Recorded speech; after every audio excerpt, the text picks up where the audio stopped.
Chapter 843, Magical Mushroom, Sequence 0, The Fool. After discerning the words on the tarot card, Klein once again felt the same feeling he had when he heard Zeradal say his name. At that moment, he felt the strong call of destiny. He felt that everything had been arranged from the beginning, just like 0-08. He began to suspect that his original judgment, believing that the female beast tamer from the traveling circus that had visited Tingen and performed a tarot divination for him wasn't an ordinary person. As his thoughts raced, Klein viewed it from another angle and came up with a new idea. Gradually, he stopped being that horrified, fearful, and depressed. Perhaps it wasn't a machination but the changes that I brought about myself. This is because of the ritual that resulted in my transmigration. I had a connection with the mysterious space above the gray fog. Fate would naturally be affected as a result. More precisely, as a visitor from another world, I never had my fate here. The current trajectory I've taken is a result of my character, the encounters of the original Klein, the influence of the gray fog, and the surrounding environment. The mysterious space above the gray fog is clearly strongly tied to the seer pathway. And this pathway's sequence 0 is the Fool. When projected into reality, and in front of a divination, I'll definitely get the Fool as my card. Similarly, this resulted in me later using the Fool as my name. Klein's mood calmed down bit by bit, believing that this was the most plausible explanation. Using Occam's razor to eliminate all presently unknown factors, I can still obtain a reasonable explanation. That means that it's quite likely to be the case. Klein forced himself to stop thinking about questions he couldn't provide certain answers to. He then turned his attention to what had just happened. That huge chair and that cluster of translucent maggots were what I saw when I made a divination above the gray fog.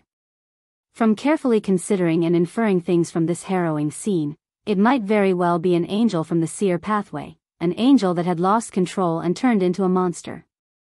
Zeradal himself? Or the powerful entity from the Antigonus family from the fourth epoch? If it's the former, that corroborates with Erodes and Wuxia. Zeradal is already sequence 1 and has lost control and gone mad. He broke down into a monster. This matches. This can also explain why Zeradal only wishes for the door to be opened. It's because once the door of secrets is opened, the two sides will have a connection, allowing him to recover from his present state bit by bit. His repeated emphasis on his ashes was just a pretense. But herein lies the problem. The environment Zeradal is located in, as presented by Erodes, doesn't resemble the ancient palace at the mountain peak. Otherwise, I would have recognized it back then.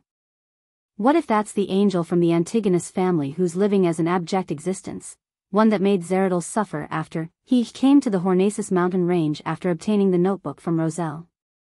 He had a part of him separated from him without realizing it, thus causing him to go mad during the advancement. Regardless, he is a sequence 1 attendant of mysteries.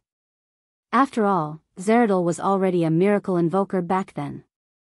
From this angle, Zeradal's goal might very well be the opening of the door, allowing the foggy town's history and fate to become mixed with the outside world, preventing him from being dissociated again. Regardless, that cluster of translucent maggots is probably a sequence 1 that lost control. No wonder the demoness of despair faced a breakdown the moment she saw him. She only managed to struggle a little before being hung up, turning into a marionette that's being hung up to dry. Thankfully, I was lacking in clues back then, and the scenes I saw through divination wasn't clear enough. Otherwise, I would have suffered a terrible blow from witnessing a complete and crazy mythical creature. I would have lost control and mutated. Wait, no matter how strong he is, can he be stronger than the eternal blazing sun and the true creator? Even if a seer pathway beyonder has a certain resistance against the mysterious space above the gray fog, it would at best make them be at the same level. In other words, as long as I endured the pain, with the prerequisites met, I have one chance of prying on its secrets, and a complete mythical creature state is mixed in with the relevant knowledge. Who knows, I might be able to get 1 or 2 high sequence formulas, just like how I obtained the unshadowed from the eternal blazing sun back then. At this thought, Klein couldn't help but have a scene surface in his mind. The fool above the gray fog was silently reaching out his thieving hands once again.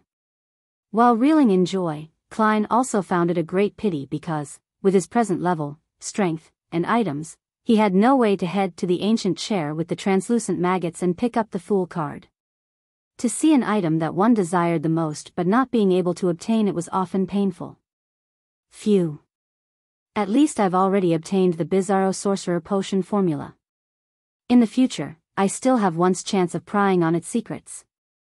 The risk I took this time wasn't in vain. All the gold pounds I spent and the marionette I lost wasn't in vain either. Zeradol likely wouldn't give a fake formula. To him, there's no need for him to lie to a Sequence 5 Beyonder who might not walk out alive. Besides, if he was lying, he had to be wary of me already knowing the Bizarro Sorcerer Potion formula. The reason why I asked might only be to determine if he was worth trusting. I'll divine this later when I'm back above the gray fog. Klein heaved a sigh of relief, and seeing that there hadn't been any anomalies outside for quite a while, he decided to immediately approach the pitch-black cathedral and observe the changes inside. To him, all the problems that he thought about weren't pressing issues. The pressing issue was to leave the secret world, to leave this foggy town.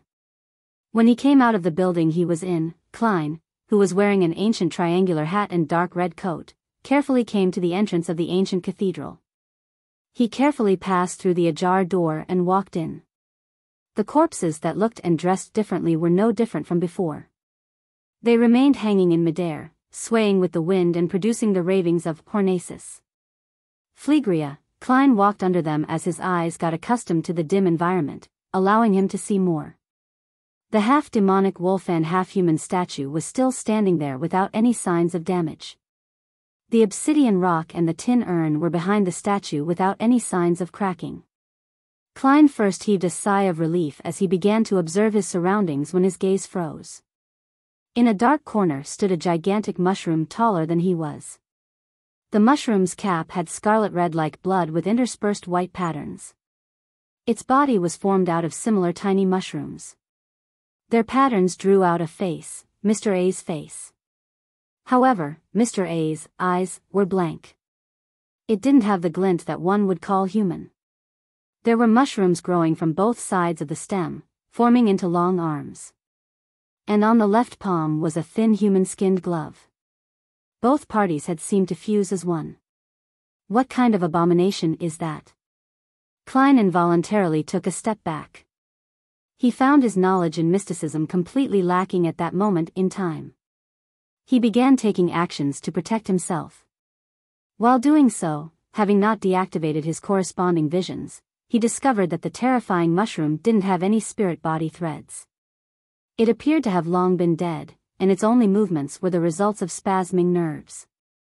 Suddenly, Klein had a theory. Mr. A, who had been infested with mushrooms, didn't manage to escape in time and had seen the cluster of translucent maggots. He had seen a complete mythical creature, causing his mind to instantly die as his body collapsed completely. This also resulted in a terrifying mutation. It then merged with Senor, who had disintegrated from the curse, becoming a never-seen-before mushroom monster. Also, creeping hunger has been swallowed. This mushroom is really disgusting. I'll throw Frank into the sea if he ever mentions mushrooms again. Klein's eyes darted around slightly as he subconsciously headed for the obsidian rock. He planned on ignoring the mushroom and first escape. At this moment, he found his mind turning adrift. Everything around him seemed to turn into a blur. Suddenly, Klein realized that he was being forcefully pulled into a dream. He immediately escaped the dream and saw the nearly 2-meter-tall mushroom sliding over slowly. In its hand was a great sword that was a combination of scarlet magma and blue-hot flames. It can use Sword of Lava. Klein didn't hesitate as he opened his mouth and let out a sound, bang. The extremely penetrative air bullet hit the mushroom, who had slowed down due to it being engaged in controlling dreams. The bullet drilled through its cap, tearing open a huge wound. Underneath the wound was human flesh and tiny spores. They quickly squirmed and restored the body. To think that's possible. Klein felt a strong sense of danger as he hurriedly lunged to the side, rolling several times in the process. The mushroom sped up suddenly as the sword of lava in its hand dragged scarlet and blue flames, cleaving down at the spot Klein had been standing at. It caused the floor tiles to rupture as flames scattered. At this moment, Klein snapped his fingers, igniting the tiny mushrooms that formed the monster. Then, he ran towards the back of the statue in an attempt to obtain the obsidian rock. But finding his thoughts go adrift for a moment, Klein realized that he was going in the wrong direction. He was rushing towards the entrance. It can distort my will? Klein's heart tightened as he noticed through the corner of his eye that the surface of the gigantic mushroom was covered in a layer of frost. The frost had extinguished the soaring scarlet flames. As his thoughts raced, Klein ran towards the door and snapped his fingers, igniting the tree leaves outside.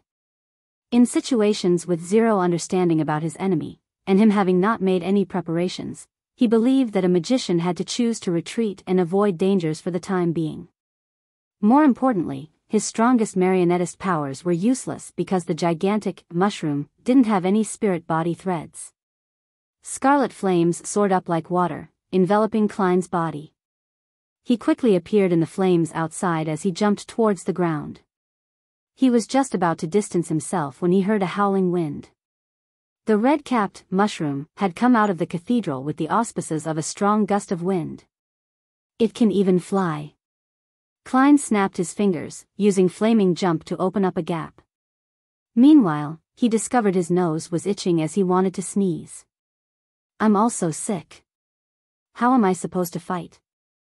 I don't have any mystical items, and I haven't been able to fully express my strengths as a marionettist. It really is a magical mushroom. Klein was at a loss on whether to laugh or cry when he hid inside a building. Suddenly, he felt his body become somewhat cold as his mind naturally reflected his present appearance. His ancient triangular hat, dark red coat, white pants, and black boots had vanished. All he had on him was a pair of briefs to uphold his last bit of dignity. 30 minutes are up. The spell for summoning Senor from the past has ended. Klein instantly understood the reason as he began thinking. That mushroom, which fused with parts of Admiral of Blood, has likely disappeared as well. Also, in another 15 minutes, the effects of the fish will disappear. It will lack the main element that forms it. Klein couldn't help but curl his lips. He immediately used flames and leaped out. Indeed, as he expected, the gigantic mushroom had a ridiculous hole in part of its stem. Furthermore, it couldn't fix it, causing its speed to slow and become impeded.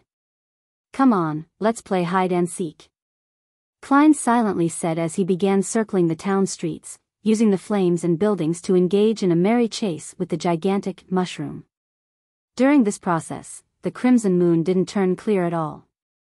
After more than 10 minutes, the terrifying mushroom finally lost its ability to move as it collapsed on the street. Klein heaved a sigh of relief as he slowly and carefully approached. He saw that the flesh and blood of the mushroom was gathering together as points of light converged. Soon, all that was left was a thin human-skinned glove.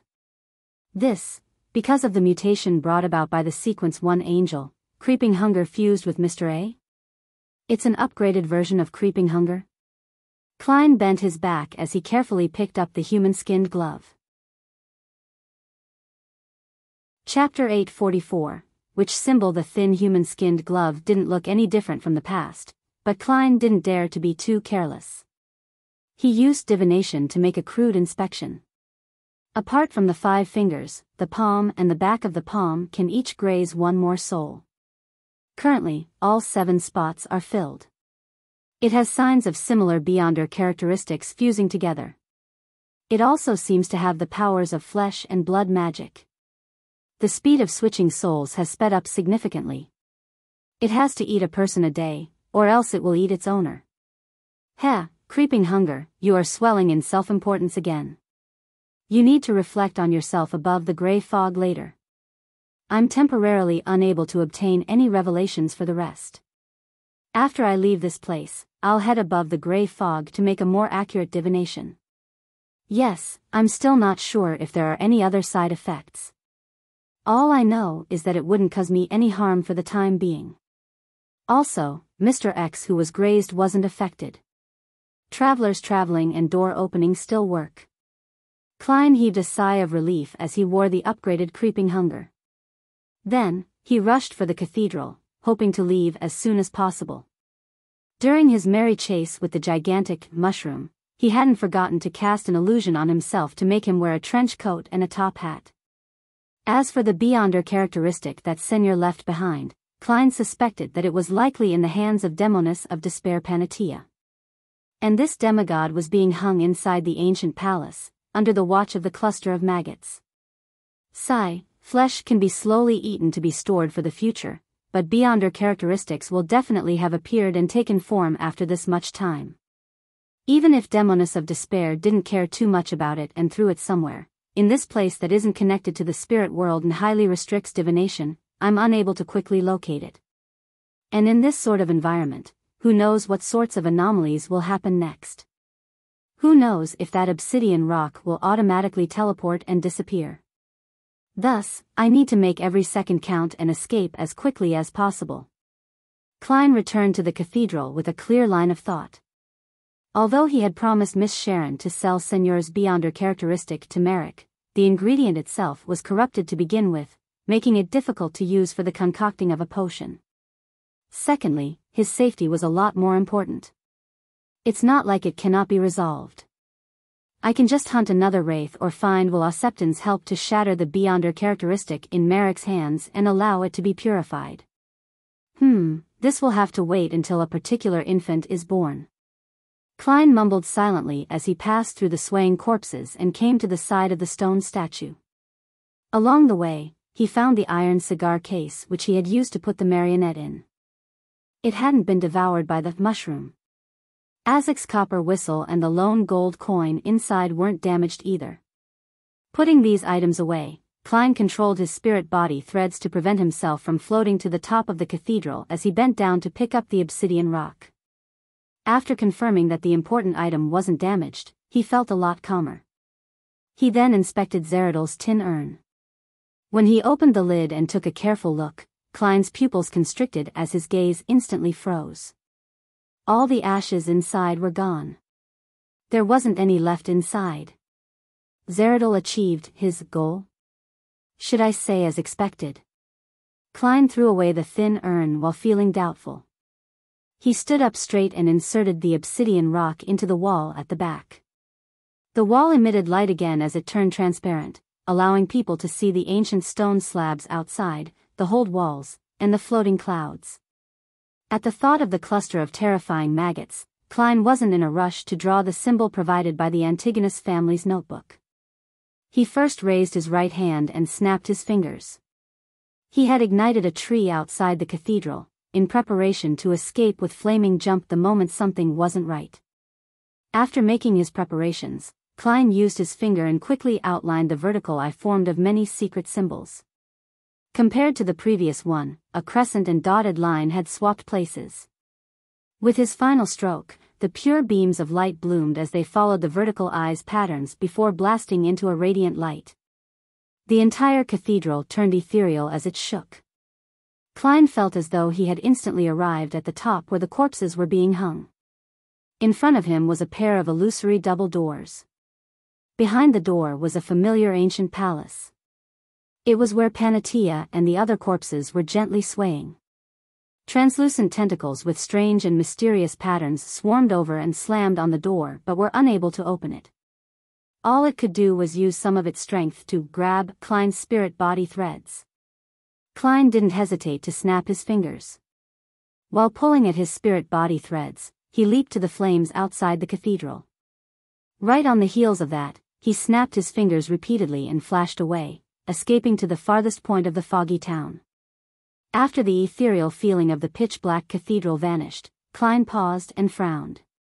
That also leads to the palace with the rampaging angel. The symbol provided by the Antigonus family's notebook is as much of a trap as Zeradol's was.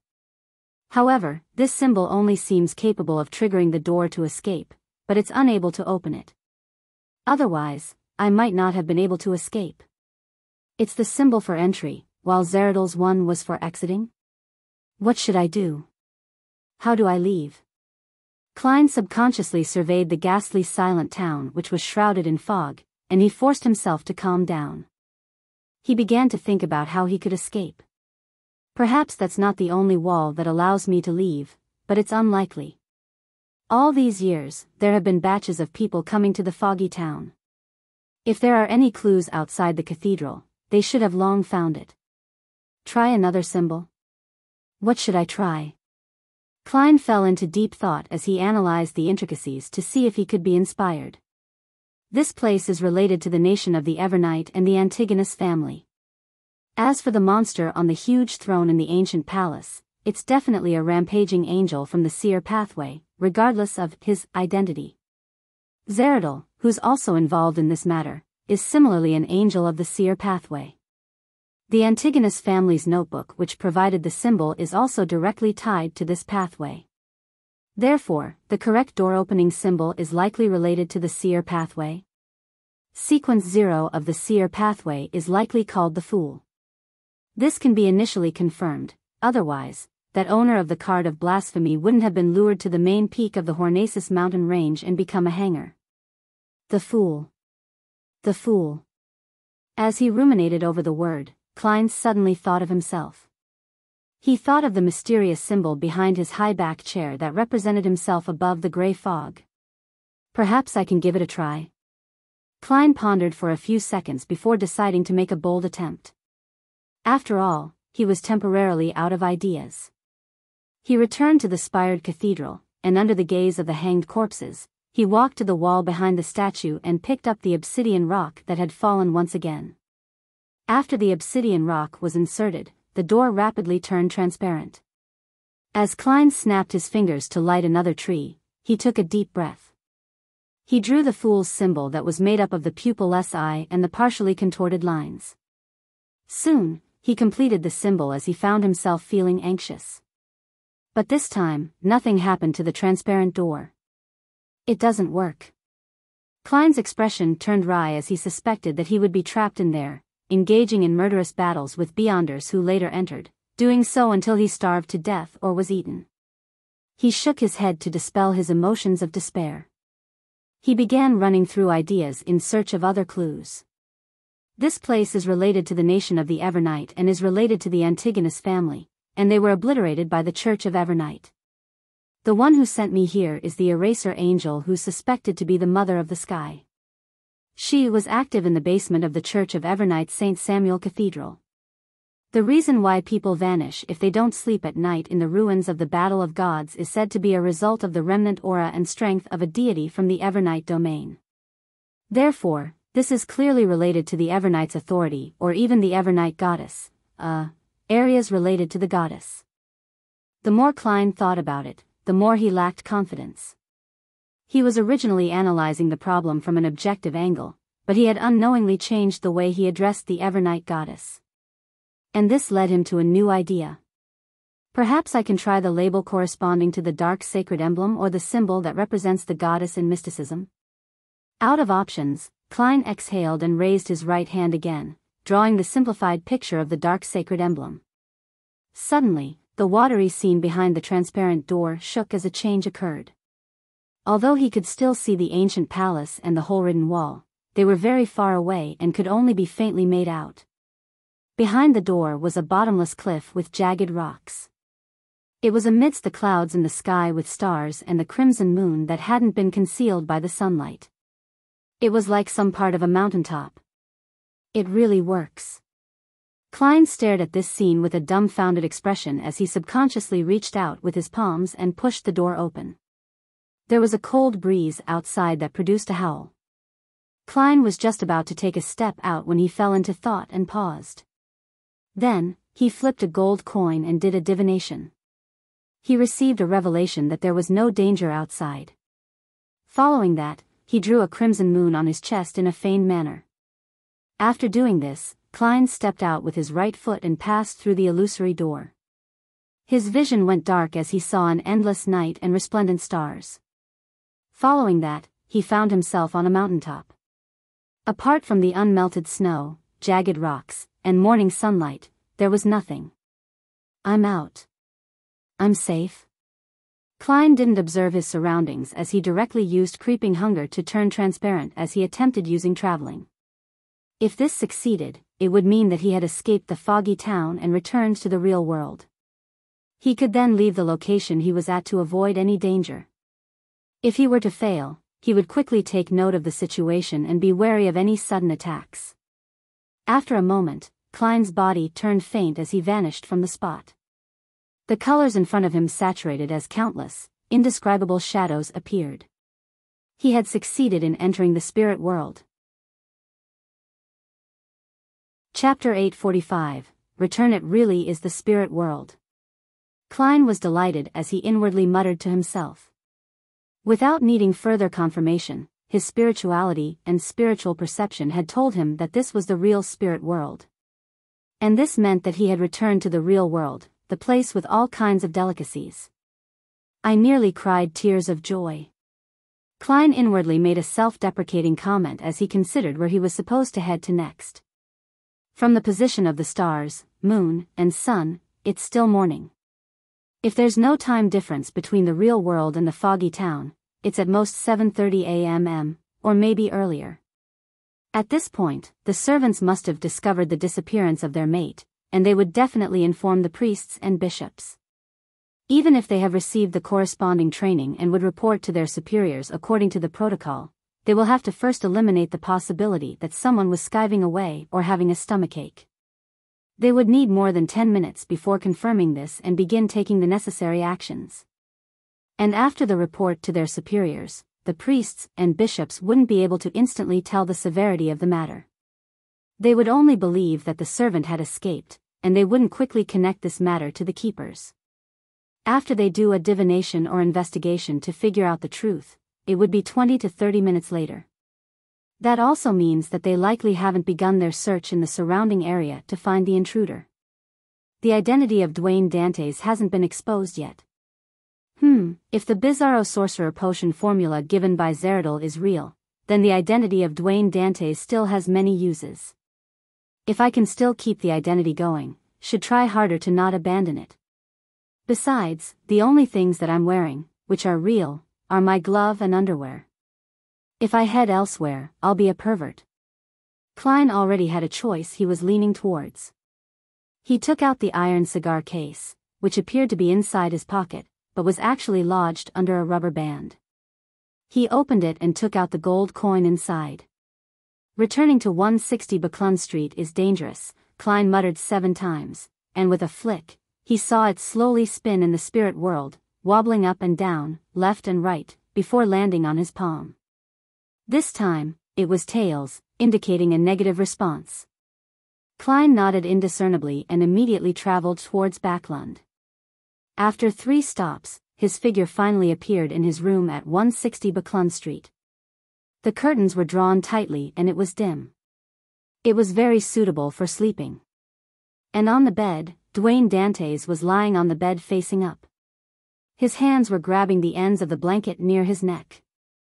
From the looks of it, the investigation hasn't reached me. This appearance is ridiculous. Klein secretly heaved a sigh of relief and saw Dwayne Dantes dissipate and turn into a palm-sized mirror. Water ripples appeared on the mirror's surface as silver light bloomed and turned into Loanese text. Exalted Great Master, did you encounter something? Your loyal and humble servant, Rhodes, failed to sense you before. It wasn't anything important, Klein answered perfunctorily. This made him confirm that Rhodes was unable to pry into the secrets that happened in the foggy town. After all, this fellow was able to present the environment where the rampaging Zeradol was. It really is related to the authorities of a deity?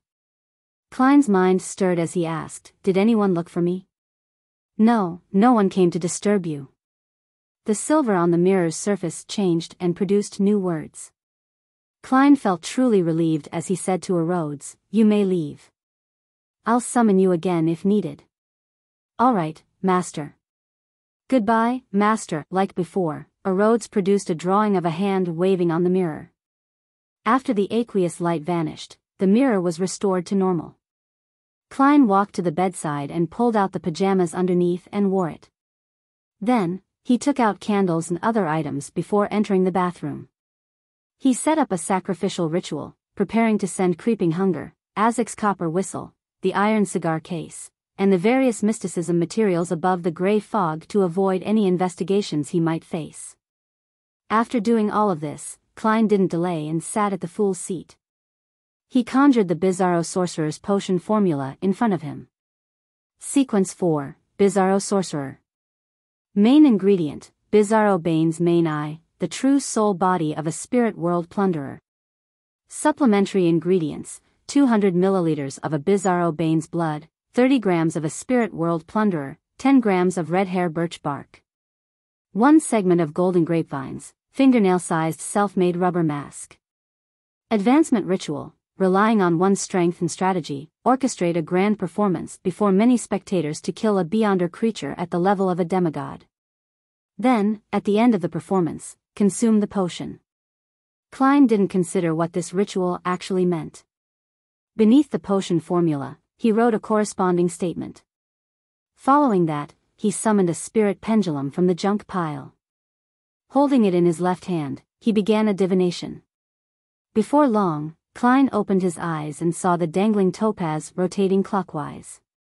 This meant that the Bizarro Sorcerer potion formula he had was genuine. Phew.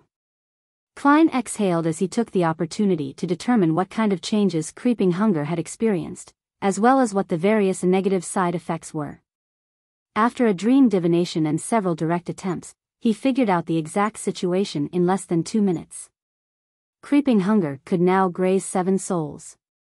During each grazing process, it could obtain 2 or 3 beyonder powers.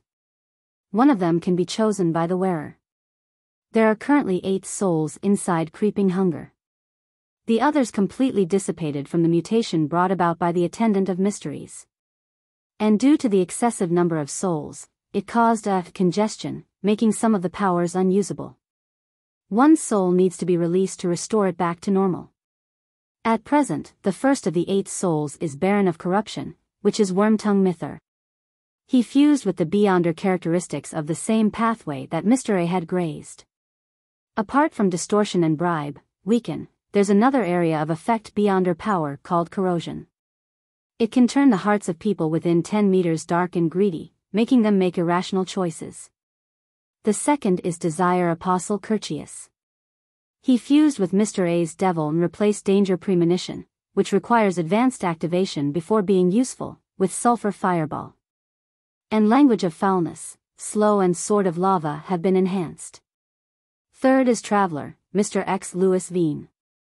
He fused with Mr. A's Scribe. While keeping traveling and door opening, it has obtained the beyonder power of record. However, there's a change. It's unable to record ordinary beyonder powers, and it can only be used against targets at the demigod level. The chance of success has been increased. Although it's still very troublesome, 8 times or so would be needed as long as I'm not too unlucky. In addition, it cannot record more than 2 demigod-level beyonder powers, and cannot exceed Sequence 3. Fourth is Zombie Mavedi. There hasn't been any change. It's still the original zombie strength, ice control and zombie manipulation. Fifth is an unknown Demoness of Affliction. She can give the user a rather powerful sense of charm. In addition, one's appearance would receive an adjustment to a certain degree. In addition, she can provide an ailment that covers 50 meters. Creatures within that range will slowly be infected, and the effects slowly become severe. In the beginning, it might be oversensitive skin, a cold, or a fever. But 20 to 30 seconds later, it might very well turn into serious illnesses like pneumonia. After 2 or 3 minutes, one can suddenly suffer cardiac arrest or a brain aneurysm. Sixth is an unknown wind-blessed. There are 3 beyonder powers, short-distance flight, dive, and water control. Seventh is an unknown soul assurer with the 2 beyonder powers of forcefully pulling one into a dream and causing a spirit body to sleep. Eighth is an unknown doctor with the 3 beyonder powers of distinguishing the time, treatment of serious ailments, and stitching souls. At the same time, creeping hunger itself has shadow lurking and flesh bomb. Furthermore, it has the chance and strength to barely graze a sequence 4 saint. It has instantly become so much stronger. As Klein was secretly delighted, he also frowned at the negative side effects. Now, creeping hunger had to eat a living person every day, otherwise it would devour the wearer. At the same time, it would praise the true creator from time to time in the wearer's mind. It would bring about chaotic thoughts and a headache. Apart from those two, it was also still afraid of mushrooms. No powers could be used if mushrooms appeared within 5 meters of it. To randomly praise the true creator is really troublesome. Same for eating a living person every day. I'll first throw it above the gray fog and let it calm down for a few days. Perhaps there might be some changes. If that really doesn't work, I can only write to Mr. Azek. Klein quickly made up his mind and didn't hesitate to release the Soul Assurer's soul. He also planned on swapping the Wind-Blessed and Doctor later. The demoness of affliction depended on the circumstances. To the side of the bronze table, the Soul Assurer's spirit surfaced. But due to the mutation, it couldn't be maintained once it lost its host. It rapidly dissipated. His Beyonder characteristic was produced. It was entirely black in color. At its core was pure shimmering light that looked like a night sky with embedded stars. After doing this, Klein didn't hesitate to throw creeping hunger and the other items into the junk pile. He then quickly returned to the real world, ended the ceremony, and cleared up any traces. Following that, he washed his face and brushed his teeth to make Dwayne Dantes look sharp. After leaving the bathroom, Klein, in his pajamas, walked to the door with his usual expression. He pulled open the door and said to his valet outside, "Prepare a set of clothes that's suitable for home wear." "Yes, sir." Richardson didn't ask why as he immediately walked to the wardrobe. Only at this point, with him seeing his servants back, did Klein confirm that he was out of harm's way and had returned back to his normal life. Chapter 846, Find the Target. St. Samuel Cathedral, behind Cheney's Gate. Backlund Archbishop, St. Anthony, stood at the staircase connecting the two different stories and watched as the Nighthawk deacons rushed about. Many of them wore red gloves. As a spokesperson for the Church of Evernight in the kingdom's capital, St. Anthony had a clean-shaven face. His face didn't betray his mood, and his deep black eyes similarly hid any upheavals he had. But everyone who passed by him would feel their souls tremble as an indescribable sense of horror arose in their hearts. "Your Grace, an inventory count has been made. None of the mysticism ingredients are missing, including the potion main ingredients and Beyonder characteristics. Your Grace, all the potion formulas are in their original locations. It can be preliminarily determined that no one had gone through them in the last 8 hours. Your Grace, all of the prisoners imprisoned on the first level are accounted for. None of them escaped, nor did anyone pass away. Your Grace, none of the information or books suffered any damage or were moved. Your Grace, the Grade 2 and Grade 3 sealed artifacts are all present. None of them have been taken away. Your Grace, the 3 Grade 1 sealed artifacts remain in their sealed states. None of them show signs of having left their confines. Your Grace, the core seal remains intact and didn't suffer any damage. Your Grace, it has been confirmed that there are no new items in here. There are no remnant setups that bring about danger. Your Grace, we didn't find the enemy who disguised himself as a keeper. He seems to have evaporated into thin air." One deacon after another came over to make a report as the matter gradually turned somewhat odd. They found it unimaginable that a scheming and powerful Beyonder would take such an immense risk and set up such a tight plan and use all kinds of means to pass through Cheney's Gate. Yet, nothing was taken, and the perpetrator had left after circling the area once. This made it seem like the person was only trying to prove themselves, or it was someone who had specially come to find flaws in the surveillance of Cheney's Gate for the church. The deacon who led a Red Gloves team surveyed the area and deliberated as he came up with a theory. "Your Grace, could it be the requirements of an advancement ritual of some sequence?" Having been on a mission to capture devils, he was accustomed to making such guesses. And from sequence 5, different pathways and different sequences had different advancement rituals. The ones that the Church of Evernight was aware of wasn't a large number. If that were the case, Soest could already see the infiltrator's mockery grin that said, "I'm free to go anywhere, even if it's the Church of Evernight's Chinese gate. It's no different from a department store. Those Nighthawks will only become raged after the matter, feeling useless. He has to be caught." Soest silently clenched his red-gloved hand. Saint Anthony was just about to say something when Nighthawk Deacon, Daily Simone, raised a second possibility. Perhaps the infiltrator had attempted to take some sealed artifact away and suffered the negative effects. He died on the spot and was cleanly devoured? Saint Anthony nodded in thought and said, "I'll head to basement 3 to take a look." With that said, he steadily walked to basement 2, and in a secret location, activated the path to basement 3. The other deacons were lacking in rank or clearance, so all they could do was wait in their spots. Saint Anthony quickly arrived at basement 3, which didn't span too big an area. He basically confirmed that sealed artifacts 1 to 29 and 1 to 80 hadn't undergone any abnormal changes. Following the strict protocols, he observed 1 to 80 with 1 to 29 and found 0 to 17 lying inside with eyes half open, just like always. During this process, Saint Anthony approached thrice and opened a distance from it thrice. Sometimes, he changed where he stood, and at other times, he cloaked himself in the darkness of the night. He didn't dare skip the necessary steps. Even as a saint, he didn't dare belittle any of the items in here. Ignoring the powers that would break out of its vessel, temporarily causing the seal on 0 to 17, even 1 to 29 and 1 to 80, which were rather dangerous items, to become ineffective. Saint Anthony didn't wish to degenerate into an amnesiac who had to relearn how to eat and drink, much less become part of a dream that existed between reality and illusions. There's nothing wrong. Anthony heaved a silent sigh of relief.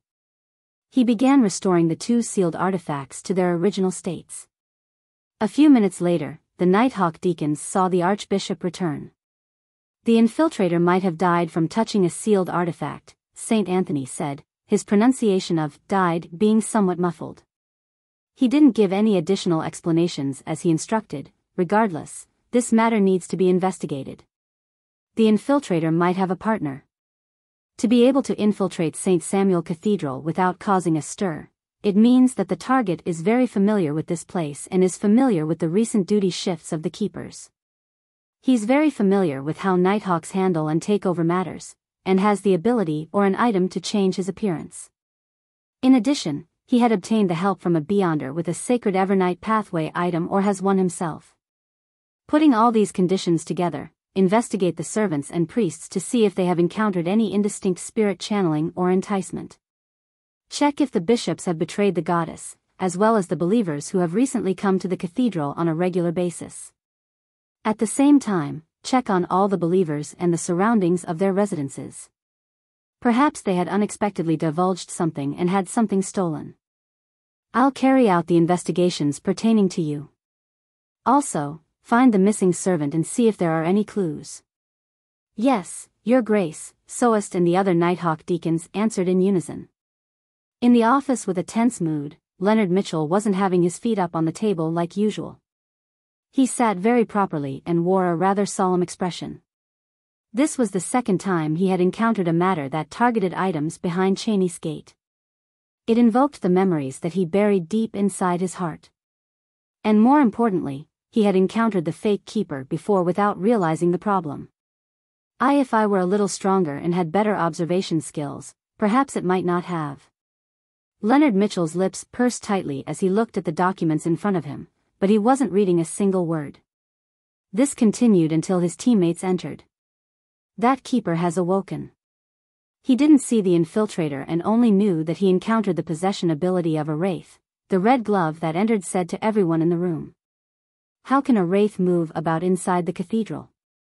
Many red gloves raised the question, but no one had an answer. Perhaps that wraith believes in the goddess. Leonard mumbled inwardly. While no one was paying attention to him in the corner, he suppressed his voice and seemed to mutter, "Old man, didn't you discover anything abnormal back then?" The slightly aged voice sounded in his mind. It's not like I'll observe the outside world all the time, especially when I'm near Cheney's gate. Leonard didn't dare ask further as he joined in the discussion with his teammates. Before long, the Red Gloves team captain, Soest, entered the room and threw a stack of dossiers on the desk. These are the targets we need to investigate. The bishops have provided the names of the believers who have frequently come to the cathedral recently. Leonard glanced at it, and towards the back was a dossier with a familiar name, Duane Dantes. This old fellow that survived from the fourth epoch came to a nearby street for less than 2 months, and Cheney's gate was infiltrated? Isn't that too much of a coincidence? Besides, he has been frequently coming to St. Samuel Cathedral. He might be observing the situation and figuring out the patterns. Old man's excuse wasn't too convincing, but if the infiltrator was Duane Dantes, then everything makes sense. He's afraid that he would expose himself and pretended not to discover anything abnormal.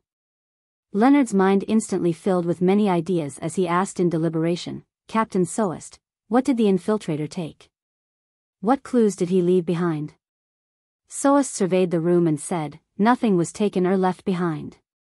It was like no one stepped inside. His Grace suspects that he died or was vaporized from contact with some sealed artifact. Our priority is to find his partner. No, Duane Dantes wouldn't die that easily. He's a monster who has lived since the fourth epoch. However, why did he carry out the infiltration? Leonard frowned slightly as he hesitated for a moment. Then, he proactively included Duane Dantes into the investigation targets for himself and 2 other teammates. After the Red Gloves and local Nighthawks began taking action, Leonard found an excuse to head to the washroom first. He suppressed his voice and asked, what are your thoughts about Duane Dantes? He didn't expose his parasite's lie. The elderly voice chuckled and said, didn't I tell you? I don't know much about him. I only know that there's something special about him. His aura has something ancient about it. However, the case you previously investigated gave me some inspiration. I suspect that Duane Dantes might be related to that matter. He might be a proxy of some existence. What matter? Which existence? Leonard muttered softly in surprise. In his mind, the ancient voice replied with an odd tone, the fool that doesn't belong to this era. 160 Buckland Street. Klein had his breakfast and returned to the balcony's half-open room. He sat in his reclining chair and raised his hand to rub his temples. After his tense mood subsided, Klein discovered that his mind had turned somewhat adrift. He would often see the hanging corpses in the ancient cathedral, as well as the cluster of translucent maggots that remained unclear in his deepest memories. Illusory voices would seem to constantly echo in his ears, Hornacis. Phlegria. Although I had quickly cut the connection with my marionette, I had suffered some of the effects. My soul has been slightly corrupted. As expected of a real mythical creature. After the preliminary investigations are done, I'll have to find a way to resolve the remnant problems. Klein slowly heaved a sigh of relief and used cogitation to calm himself. Chapter 847. The name hidden in the dossiers. A carriage passed by Buckland Street as Leonard Mitchell and 2 Red Gloves teammates discussed the target they were investigating this time, Duane Dantes. I still haven't had any direct contact with this gentleman. I've only investigated his servants and neighbors. Cindy, who had long wine-red hair, introduced her findings. For now, it has been confirmed that Duane Dantes has acted the same since last night to this morning. He went to his bedroom to sleep at 11 and finished washing up at 7:30 in the morning. At times, he would have some supper and end the day after midnight. At times, he would wake up before 7 and head out for a stroll, but that's not the norm. Another Red Glove, Bob, nodded and said, from this point of view, there's nothing wrong with Duane Dantes. Leonard Mitchell, who sat in a seemingly casual manner, immediately said with a smile, but the reverse can also be true. According to what we've currently gathered, the missing servant was likely replaced between 11:20 and 11:35 last night. The infiltrator entered Cheney's gate at 6 in the morning, and we discovered the problem at 7:20 a.m. without finding the target. It can thus be said that during the infiltration, Duane Dantes was sleeping and lacked an alibi. What you say makes sense. Cindy glanced at Leonard in surprise. Her impression of this teammate of hers was one who often had a judgment or question that pointed at the core of the problem. However, he seldom described his logic in great detail. He was more like a desultory poet who occasionally had epiphanies. Bob, who had a sharp chin, frowned as he shook his head. If that's the case, everyone on this name list cannot be cleared of suspicion. They were sleeping with no one watching them. Even if they have wives or husbands, they would similarly be sleeping at such times. Also, I don't believe an infiltrator would be so bold.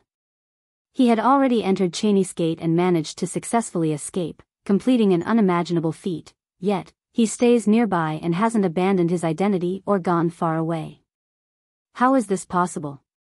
The risk involved cannot be predicted unless he's also planning something else.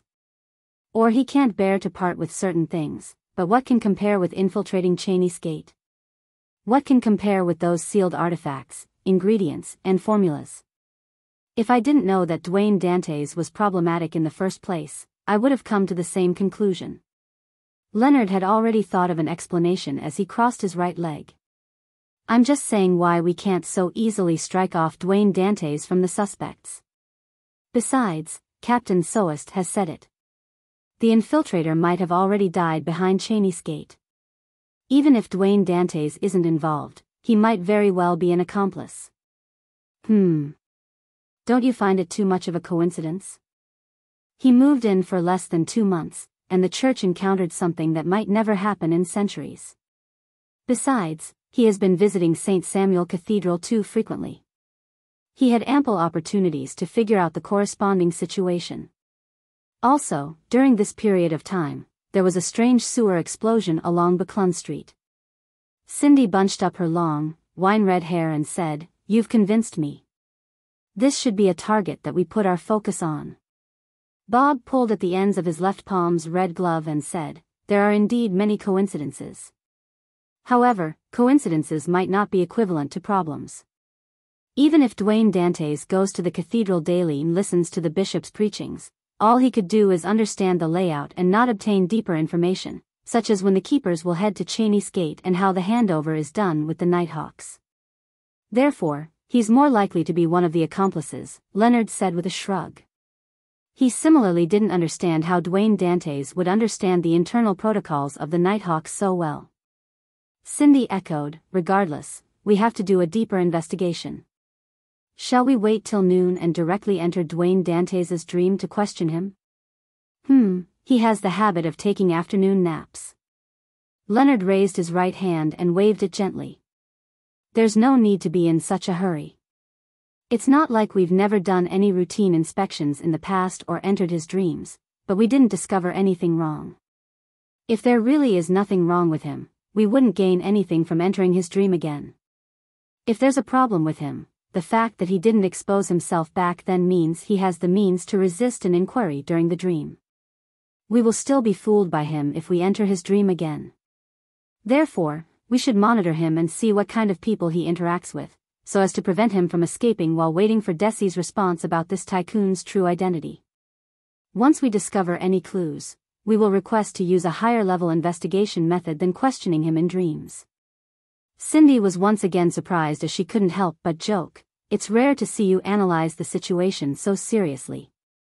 Furthermore, his thought processes were extremely clear. Leonard fell silent and gave a self-deprecating comment. "Perhaps it's because I've encountered something similar." Instantly, Cindy felt that Leonard's green eyes had turned darker. She didn't speak further. "Let's take turns to monitor Dwayne Dantes. I'll go first." "All right." Leonard nodded and turned to Bob. "Get the case files on the sewer explosion. Let's see if we can discover any problems. I'll head back to read through the corresponding dossiers and see if there are any other abnormalities on this street." After splitting the work, the 3 red gloves began their work. Leonard returned to St. Samuel Cathedral's basement and obtained the information involving Buckland Street and the cases that the Aurora Order had actively or passively involved themselves in for the past 3 years. The latter was something that sparked off the clue provided by the parasite in him. It gave him an idea.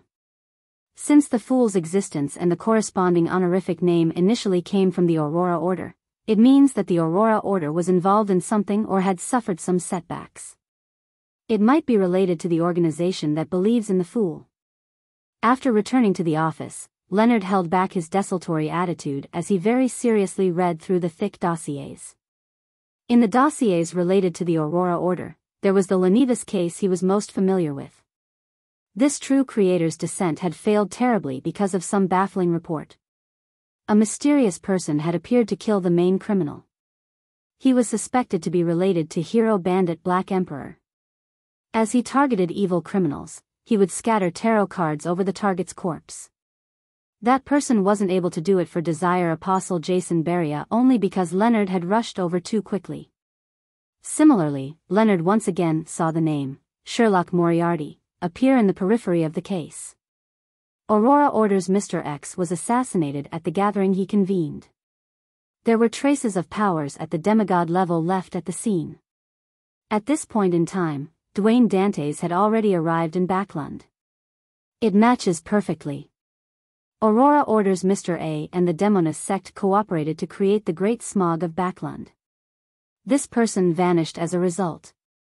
Aurora Order's Mr. A had assassinated the Intis ambassador. Leonard read case after case, but he didn't find anything of use. He rubbed his temples and decided to attack it from a different angle. He began from the cases related to hero bandit Black Emperor. Lenivas case. First murder scene with the tarot cards thrown as a ritual. And the Fool is the beginning of the tarot cards. Capham's case. From the strength and level showcased by hero bandit Black Emperor, he won't and wouldn't mimic others. He similarly scattered tarot cards on the corpse. Desire Apostle Jason Beria. I saw hero bandit Black Emperor with my own eyes, preventing him from scattering the cards in time. Apart from major events and evil criminals, what other connection do these three cases have? Leonard had previously considered the relevant questions and was certain that Detective Sherlock Moriarty had been partially involved in the Lenivas and Capham cases. Then what about the Desire Apostle case? Leonard found the addendum and began leafing through them. Finally, he spotted a line in an inconspicuous spot. People attacked involved Isengard Stanton, Sherlock Moriarty. Leonard's expression slowly turned excited as though he had discovered a breakthrough. He flipped through the Aurora Order dossier and didn't miss out any of the names involved. He kept expanding his search and requested for all the dossiers that involved every name. Aurora Order's Mr. A assassinated the Intis ambassador. The Intis ambassador was in charge of the conflict over the Difference Engine manuscripts. The clues to the manuscripts came from a spy who usually acted as a private detective. It is reported that another private detective was embroiled in this matter and had nearly been killed by a gang member under the command of the Intis ambassador. Another private detective, Leonard suddenly stood up as he left St. Samuel Cathedral and headed for the police station that handled the case back then. Although most of the dossiers had been taken away by MI9, Leonard still found the name of the person who had made the police report, Sherlock Moriarty. I now have reason to believe that this great detective was also involved in the Great Smog of Backland. Among the various people who are involved, his name appears, right at the periphery of the matter. He and Dwayne Dantes all belong to a secret organization that believes in the Fool. Leonard thought as the corners of his lips curled up. He decided to immediately search for more information to verify his conjecture. 160 Buckland Street, inside the master bedroom. Klein didn't have any nighthawks enter his dream during his afternoon nap, but he once again returned to the foggy town. He saw Demoness of Despair Panatia with her smile showcasing blood-colored flesh in between the gaps of her teeth. He saw her slowly being hung up as her eyes rolled back in despair before her head drooped down. The hung corpses, the horrifying gigantic mushroom, the cluster of countless translucent maggots kept appearing one after another, waking Klein up from his dream. As he rubbed his temples, Klein found that his mind was in a terrible condition. And this wasn't a problem that could be resolved by the gray fog. He fell into deep thought and entered his bathroom and arrived above the gray fog. He conjured Gehrman and made him pray, "Please pass on my question to Miss Justice about when she will be free. I wish to receive some psychotherapy. Chapter 848, Getting Caught in the Crossfire. Backlund, Empress Borough, inside the Hall family's luxurious mansion.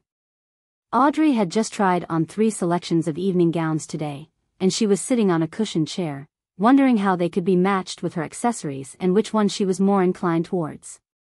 She also pondered over her mother's opinion. At this moment, she suddenly saw an endless grayish-white and a blurry figure watching down at everything from high above appear before her eyes. Immediately after that, she saw another figure. It was a praying figure that had been shrouded by the gray fog. Her ears resounded with the corresponding words. Instead of being alarmed, Audrey was delighted. Her unease and worry that there wasn't a tarot gathering today was instantly quelled. As expected, it was nothing. Oh, Mr. World really has a psychological problem.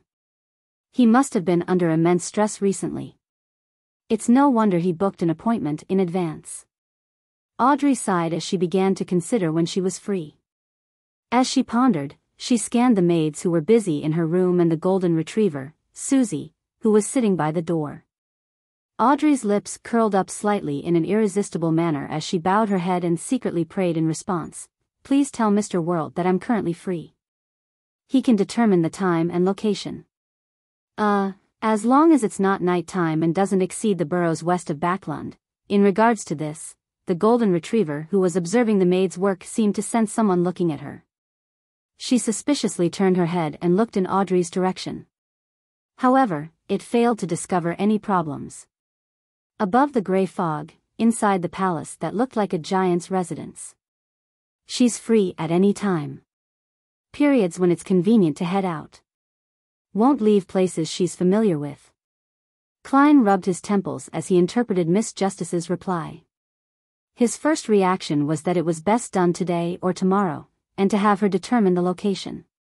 Then, he could use creeping hunger to teleport there, but he soon thought of a problem. Dwayne Dantes was part of the Nighthawk's investigations. It was very possible that he was being monitored, therefore, rashly traveling could easily expose him. Wait a few days, or... Klein seriously thought about it as he conjured the World Gehrman Sparrow and prayed once again, "Please inform Miss Justice that let's do it today." Above the gray fog. Audrey's eyes widened. She found that the answer provided by Mr. World exceeded her expectations. How was she supposed to get Susie to be her stand-in? Besides, there are many details that I'm unable to see or clearly sense while inside Mr. Fool's palace. It will seriously hamper any psychotherapy. Audrey calmed her sense of alarm as she posed her doubts from a position of viability and requested Mr. Fool to pass it on to Mr. World. Before long, she received a reply again. "I will request Mr. Fool to remove those restrictions. We'll use other means to conceal our true appearances. That can be done? This is the special treatment one gets from being Mr. Fool's blessed? Our continuous communication is almost like a conversation. I've really troubled Mr. Fool. And he seems to almost allow us to indulge in it." Audrey's thoughts raced as she stopped finding excuses. "All right. Let's do it between 11:30 to 12:30 tonight." She didn't believe that she would have anywhere to be alone before the end of her birthday ball. At the same time, in a building at 39 Backlund Street. Hazel was looking at the selected evening gown in boredom as she listened to her mother's repeated exhortations. She was to accompany her parents to attend Miss Audrey Hall's birthday ball.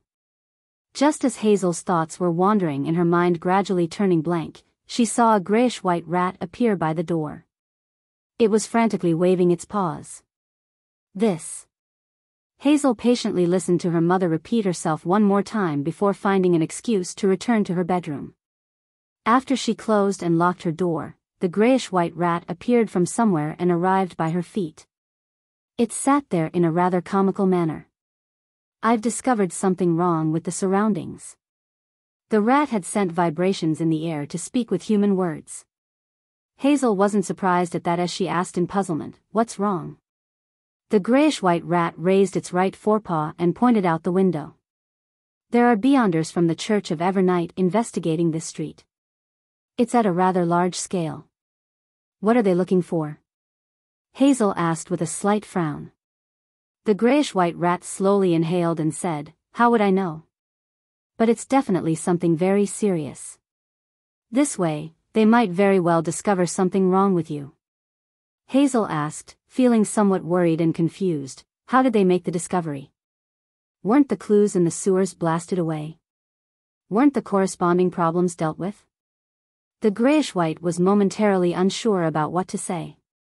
A few seconds later, it vaguely replied, "Official Beyonders have plenty of strange but effective investigation methods. In short, I'll have to deal with your dream. This is where it's easiest to divulge things." Hazel looked down at the rat as her knitted brows relaxed. "All right then, don't look so unwilling. It wasn't easy for me to accumulate this bit of strength, and now it's going to waste once again. Is this street cursed? First it was that demoness with a strange condition. Following that hero bandit Black Emperor appeared. Now, there's some baffling and unknown situation that made the Nighthawks pay serious attention to this street." The grayish-white rat squeaked in frustration. At 7:30 in the evening, Hazel accompanied her parents, Member of Parliament Mocked and Lady Rihanna, to Empress Borough and entered the Hall family's residence. As it was a birthday ball today, she didn't manage to directly meet Miss Audrey Hall. All she did was quietly stay by her parents' side as they exchanged pleasantries with Earl Hall, Lady Caitlin, and Lord Hibbert Hall. To her, these respected aristocrats were, in essence, the same as commoners. Therefore, she didn't appear notably reserved. Her actions and tone were rather liberal. If it wasn't because of her mother's repeated exhortations, Hazel even believed that the beautiful dance floor, the murals with high artistic value, and the elegant and outstanding statues were more worthy of respect. As she smiled at the people she knew and didn't know, Hazel finally waited until the ball began. She saw the star of tonight's show. Miss Audrey Hall held the arms of the Earl and Earl's wife as she walked out of the room on the second floor before arriving at the railings that faced the dance floor. Hazel scanned her and habitually ignored her appearance as she observed the matching of her gown and accessories. However, her gaze wasn't able to move away. On the chandelier hanging high above, whale oil candles produced light that came with dreamy colors. When shining on the 18-year-old Audrey, it made her emerald-like eyes, pure and indescribable face, and lustrous gold hair seem to glow. It made her gown and accessories lose their luster. Hazel was momentarily caught in a daze. She failed to hear what Earl Hall had said until the melody filled the floor as she snapped out of her daze when Audrey Hall began the opening dance with the Earl. The always proud her had suddenly felt a little inferior. She felt that even if this striking lady didn't possess any beyonder powers, there was no way Audrey was inferior to her. Hazel pursed her lips and looked around. She realized that everyone's gaze had been grabbed. The only difference was that they all had different feelings about the situation. Phew. Hazel heaved a sigh of relief. That night, she didn't act that arrogantly again. However, she yearned to leave at every minute of the night. She wanted to head home to busy herself with her matters to obtain more magical and powerful abilities. Finally, the ball came to an end as Hazel's family bade farewell to the family and walked to the door. On the way out, Hazel couldn't help but look back. She saw Miss Audrey standing along the sides of the dance floor with a faint and beautiful smile as she expressed her gratitude to each and every guest that was about to leave. She seemed to remain under the spotlight. After the end of the birthday ball, Audrey took off her accessories and changed into her sleeping gown before entering her bathroom. As she looked at the white steam emanate with her bathrobe beside her, Audrey wasn't in a rush to soak herself inside. She first sat in the corner and prayed to Mr. Fool to indicate that she was ready. In about 10 seconds, she saw crimson light surge at her like a tidal wave, drowning her. Above the gray fog, Audrey appeared by the side of the long bronze table. This time, she didn't see Mr. Fool who was enshrouded in gray fog. She discovered an ancient confessional. It was a brown crate that was 1.5 times the height of a person. There were doors on both sides, and a wooden plank separated the area in between them. I thought Mr. World would request Mr. Fool to conjure a wall which we will use to communicate across. Although it's essentially the same, a confessional is cramped and dark. He really doesn't know how to consider a lady's feelings. Yes, I would find it odd if Mr. World did that. As Audrey suffused a smile, she walked to the ajar door of the confessional. She bent her back and entered before sitting down with her legs bent sideways.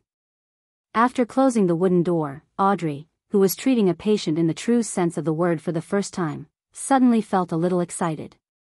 Immersed in darkness, the environment and her mood made her loosen up from the many rules she had to abide by. She curled her lips and reached out her fingers and gently tapped on the wooden partition. "Hello, Mr. World, are you there?" Sitting cross-legged opposite her, Klein was infected by Miss Justice's cheerful tone. His emotions relaxed as he said, "You may begin." This time, he didn't use the gray fog to enshroud himself but had turned himself into Gairman Sparrow. Indeed, Mr. World's mental state isn't too good. He's too tense and worried. Audrey sensed him first and then used a psychiatrist's placate. A gentle, invisible wave emanated over as Klein instantly felt a cool, refreshing morning breeze blow at him during a hot summer day. The frustrations and feverish feelings within him suddenly vanished. Seeing Mr. World having made an obvious recovery, she secretly heaved a sigh of relief and asked softly, "Have you had any nightmares lately?" Chapter 849, Consultation Fees Nightmare? Klein deliberated for 2 seconds and said, "Yes. I dream of a town that's enshrouded in fog. The crimson moon in the sky would be clear and blurred at random. In the middle of the town is a black cathedral. Corpses are hung up inside. They wear clothes from different eras as they sway in the wind and produce strange sounds. Apart from that, there's a beautiful lady whose gaps in her teeth were filled with blood-colored human flesh, a mushroom man formed of countless tiny mushrooms. To treat his psychological problems, Klein reconstructed his dream in a rather complete manner. However, he didn't say that he had encountered those things in reality, nor divulged that he knew the beautiful lady's identity and the strange mushroom's origins. At the same time, he hid the existence of the cluster of translucent maggots and Zeridol. Audrey listened intently and seriously. Based on her beyonder intuition and knowledge from mysticism and psychological, she said as she contemplated, "Mr. World, I can imagine such a terrifying and sinister dream. I can also experience the immense horror that it brings you." Seeing that there wasn't any rebuttal from the other side of the wooden partition, Audrey grew in confidence. She silently did another round of placate and began guiding. The horror that appears in dreams will often stem from feelings hidden deep in one's heart. And there are only 2 sources of horror in one's heart. One is the unknown, and the second is what cannot be resisted. The terrifying things you see in your dream are only superficial. What you are really afraid of is what they represent and symbolize, the truth hidden behind them. As she spoke, Audrey suddenly asked, "What is it?" Klein was gradually relaxing and scrutinizing himself as he took in Miss Justice's gentle and sweet voice. When he suddenly heard this question, he subconsciously answered, "The existence that created all of that." He paused and hesitantly added, "They are both an unknown and also cannot be resisted." At this point, Klein knew why he was having nightmares, as well as the true reason for his terrible mental state. He instinctively felt horrified over certain matters and instinctively had latent negative emotions. The former included the cluster of translucent maggots and Zeridol's terrifying performance. There was also the Eraser Angel's baffling actions and the fact that using the dark sacred emblem was the key to opening the door. They separately created a mood of despair that seemed impossible to resist, as well as the feeling of not knowing who was friend or foe, and their ploys. Yes, I'm fearful that the cluster of translucent maggots that's suspected to be a sequence 1 attendant of mysteries of the seer pathway. I'm fearful of Zeridol who has accomplished an unknown objective by opening the door. I'm fearful of the goddess whose thoughts are an unknown, as well as the Eraser Angel. Klein slowly exhaled as he admitted his fears. Audrey used placate once again and discovered that Mr. World's tense mind had essentially relaxed. She was delighted as she boldly said, "One of the biggest sources of fear is a lack of confidence. Try recalling if you had any oversight or had committed any mistakes in the related matter." This results in your spirit repeatedly warning you and hinting to you. It eventually transformed into part of the nightmare. Oversight and mistakes. Warning from my spirit. Klein pondered over Miss Justice's words and seriously began organizing the details of the matters that resulted in his horror. Soon, his expression turned heavy, bit by bit, as he discovered a problem. I swore an oath with the goddess bearing witness via the holy sword. Although I hadn't become a clown, with the gray fog's powers yet to have entered the real world, preventing me from being noticed by special deities, demigods, and spirit world creatures. However, I couldn't fool fate, which would also be beyonders of the monster pathway. And the goddess has another title. She is the Empress of Misfortune and Horror. She wields control over misfortune and is one of the deities in the domain of fate. Therefore, I was noticed from back then. Klein's heart sank bit by bit as the horror that stemmed from the unknown was greatly alleviated. He didn't reply, nor did he wait for Miss Justice to speak again. He switched to asking, if you will face one or even many difficult-to-challenge enemies, what would you do? Audrey wasn't annoyed by her patient's question. Instead, she felt that it was a good sign. After some deliberation, she said, first avoid them and hide. Try harder to improve yourself. What if the time won from avoiding and hiding isn't enough to make you grow to a level that is sufficient enough to face your enemies? Klein pressed, what if the gap between the two is difficult to bridge? Audrey answered him seriously while also consoling him, find enough helpers. Helpers. Names suddenly flashed across Klein's mind as his heart felt a lot more settled. He then continued asking, what if the enemies cannot be resisted even with helpers? What if there are helpers who are plotting something that might be beneficial to you, but they might also bring you harm? Audrey drew a blank, and after a few seconds of thought, she replied, you can pray to a deity. She nearly said to the world, you can seek Mr. Fool's help. And from the question and answer session, Audrey was able to confirm a matter. The mental problems that Mr. World was suffering stemmed from powerful and terrifying enemies, but there was a worry that, at a deeper level, the helpers had unknown stances. Pray to a deity. Klein didn't dare to directly say, what if deities couldn't resolve it, because the thoughts of deities are even harder to fathom. After all, this was the Fool's kingdom, and he was a blessed. He organized his words and said, deities can only provide help in certain areas. And what if that isn't enough? Audrey originally wanted to say that there was always a way and that good was bound to defeat evil, but she couldn't convince herself of it. She couldn't provide any relevant case studies, so eventually, she pursed her lips and said, I don't know. In the confessional, it was a still darkness. The two temporarily stopped speaking as they fell into their respective inner struggles.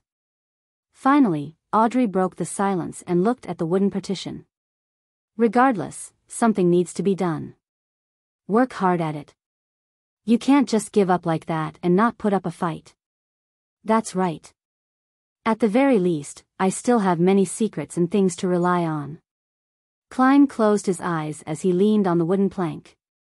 His thoughts slowly rewound from the most recent events as he was no longer constantly tense and often frustrated. Audrey sensed his change and immediately added a placate.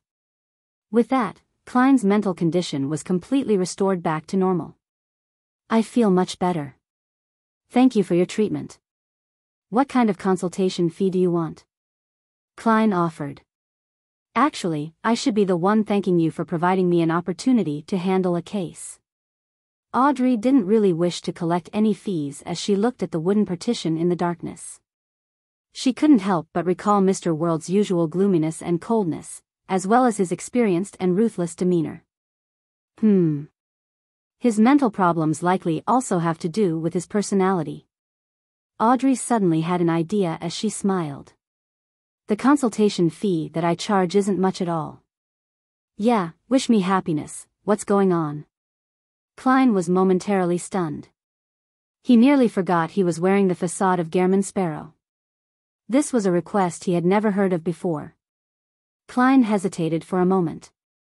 Finally, he pretended to coldly say with the world's identity, since you requested. I wish you happiness. Audrey's smile turned into a beaming smile. I wish you happiness too. Mr. World, don't always keep everything inside. Smile more and be happier. It can eliminate most of the latent problems. Alright, your mental problems have been resolved, but you will need a follow-up appointment in a few days or by next week. Klein was at a loss for an answer as he tersely acknowledged in affirmation. Then, he heard the door on the other side creak open. With the fool's angle, he saw Miss Justice retreat from the confessional and straighten her body. After sending her to the real world, Klein didn't dare stay above the gray fog for too long.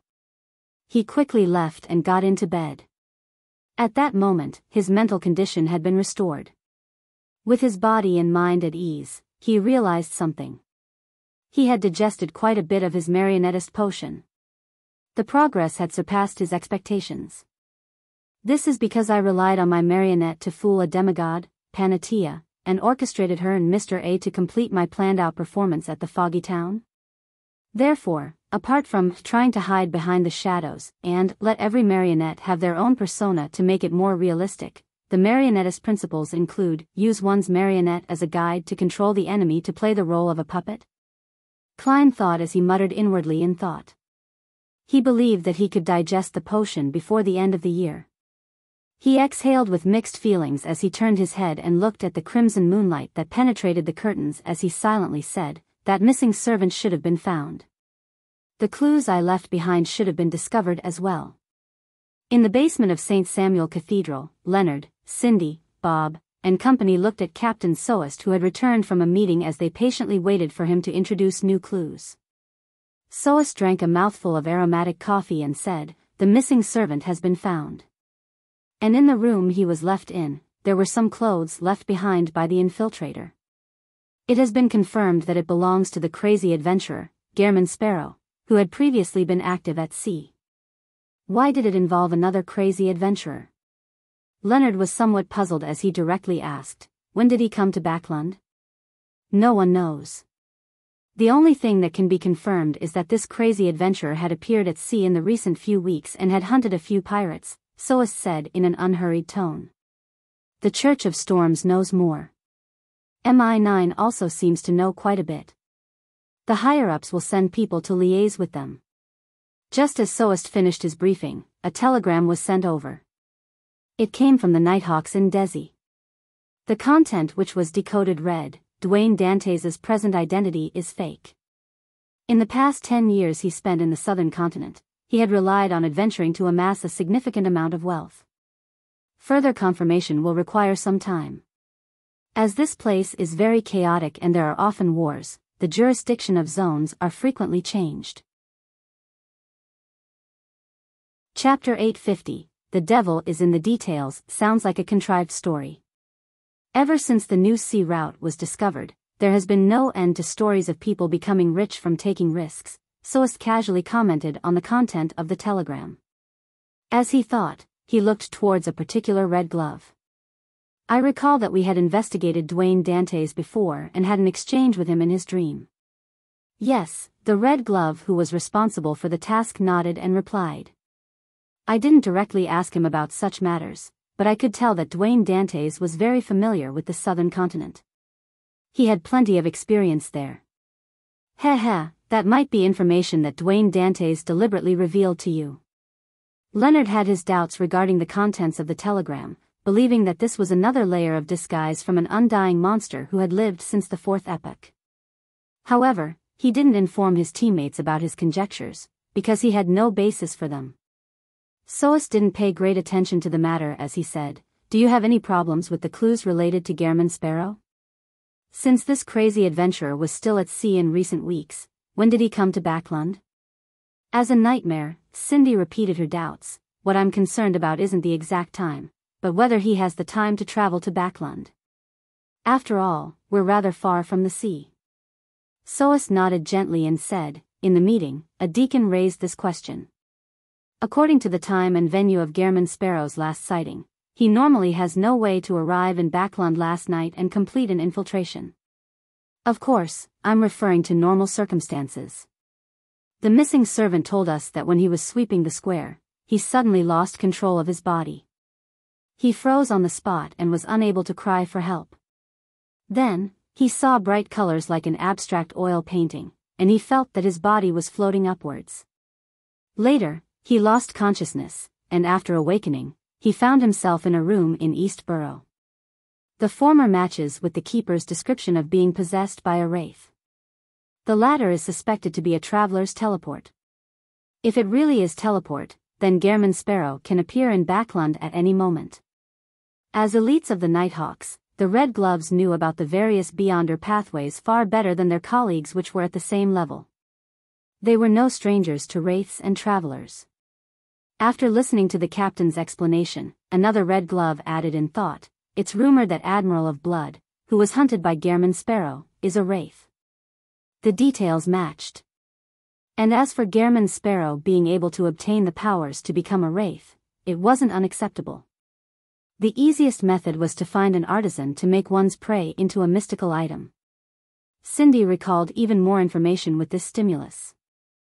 It said that Gehrman Sparrow has the ability to change his appearance. And the infiltrator had disguised himself as the keeper. Another detail matched. Excellent thinking, Soest raised his hand to rub his temples. According to these details, we can come to a preliminary consensus that the infiltrator is Gehrman Sparrow. And this way, the name list we came up with might be erroneous. Gehrman Sparrow doesn't need a companion to frequently come to the cathedral to pray to gather information. He can change his appearance every day and enter to figure out the situation. This will be more indiscreet than using a companion. As the largest and most holy church of Evernight Cathedral in Backland, the number of believers that came to St. Samuel Cathedral on a daily basis was too numerous to count. No bishop could remember every unfamiliar face that they once met. That also means that the names we have here are meaningless? Leonard raised his hand to rub his brows, sounding rather desultory. That's somewhat obvious. Our focus now should be on Gehrman Sparrow. The other targets can be placed aside as we perform the most basic level of surveillance. Having said that, Soest clapped and said, "All right, get busy." Leonard didn't have any objections. He happened to hope to find the machinery hive mind, mandated punishers, and MI9 to gather some information. On Tuesday morning, Klein woke up naturally, feeling relaxed and calm. He had the feeling of joyful emotions slowly coming to life. A psychiatrist's Beyonder powers are quite useful after all. It really matches the extremely infectious optimism that Miss Justice brings with her. Klein got out of bed and drew the curtains. He leisurely took in the scenery outside and the scattering golden sunlight. He regained his drive and began formulating his plans for the next couple months and even the year. First, get a new marionette. Second, use the identity of Dwayne Dantes and the control over a marionette to orchestrate scripts to expedite the digestion of the potion. Third, during this process, slowly gather the ingredients needed for the Bizarro Sorcerer potion. In that regard, I can ask Little Son about the Bizarro Bane to see if he has any clues. I'll seek Mr. Azek's help regarding the Spirit World Plunderer. After all, the underworld is part of the spirit world. Fourth, I'll continue investigating the Great Smog of Backland and find the true culprit. This includes Ince Zangwill, as well as the demigod that killed Crazy Captain. There aren't any targets more suitable than them for my advancement ritual. However, I have to be careful of 0-08. I have to constantly keep watch of any intentional coincidences. I'll just dabble in the matter in an ordinary manner and mainly provide support. The dangerous investigations can be handed to Demonastrici. Klein's thought processes slowly became clear. Although he still felt worried and fearful, this no longer affected his mental state and capacity to take action. Retracting his gaze from outside the balcony, Klein walked into the bathroom and washed up. Soon, he opened the door while feeling highly spirited, and he saw his valet, Richardson, and butler, Walter, waiting outside. The gentleman was wearing white gloves as he politely bowed and said, "Good morning, sir. There's only one item on your schedule today. It's to join an event at the East Balham Military Veterans Mess with Member of Parliament Mocked at 3 in the afternoon. He's a new Member of Parliament, so by accepting his invitation, it will also indicate your political inclinations. You still have the opportunity to be hesitant about it. Klein thought for a moment before saying, "There's no need. It's my choice." He paused and asked in an inquiring tone, "It will be my first time visiting the East Balam Military Veterans Mess. What should I take note of?" "Praise their work that they have established in East Balam. Use this opportunity to make some donations. There's no need to give too much or little. £500 is a rather suitable sum," Walter provided his opinion. £500. Seriously, no matter which circle I enter, I'll have to spend large sums of money. Sigh, this is because Dwayne Dantes doesn't have any birthright or background. He can only open a path with cash. Klein nodded gently and agreed with his butler's suggestion. At the same time, he quickly did a count of his present assets. The artisan hasn't completed the work regarding the ocean songster, but the money for Mentor of Confusion and Druid has been obtained. That's a total of £16,000. With the cash I originally had on hand, subtracting the £13,000 I used to purchase 3% of the Coim Company's shares, as well as the daily expenses of a tycoon's household and the donations at the cathedral, there's still £23,985 and 5 gold coins left. In addition, I still owe Miss Messenger 3,413 gold coins. £500 has already exceeded 2% of the cash I have on hand. Klein didn't speak further as he walked out of his bedroom, going to the second floor where the dining room was in order to have his breakfast. In the basement of St. Samuel Cathedral, Leonard Mitchell returned to his office earlier than his teammates. He had already obtained the relevant information and had learned of an inconspicuous matter. Prince Edisac, who passed away in the Great Smog of Backlund, had once hired a private detective to investigate the death of equestrian teacher, Talon Dumont. And that private detective's name was Sherlock Moriarty. As expected, there are hints of him being involved with the Great Smog of Backlund. Leonard was delighted as he excitedly ruffled his hair. Following that, he pounded down at the documents on his desk with his fist, planning to seek out even more clues. However, he suddenly fell silent for about 8 seconds before raising his cup in embarrassment and drank a mouthful of coffee. He mumbled inwardly, "What did I want to do? I forgot about it after the pounding." After some careful recall, Leonard finally recalled what it was. He pulled out his drawer and took out a deck of tarot cards. Then, he found the Fool card and placed it on a piece of paper. On it, he wrote 3 names: Sherlock Moriarty, Gehrman Sparrow, Dwayne Dantes.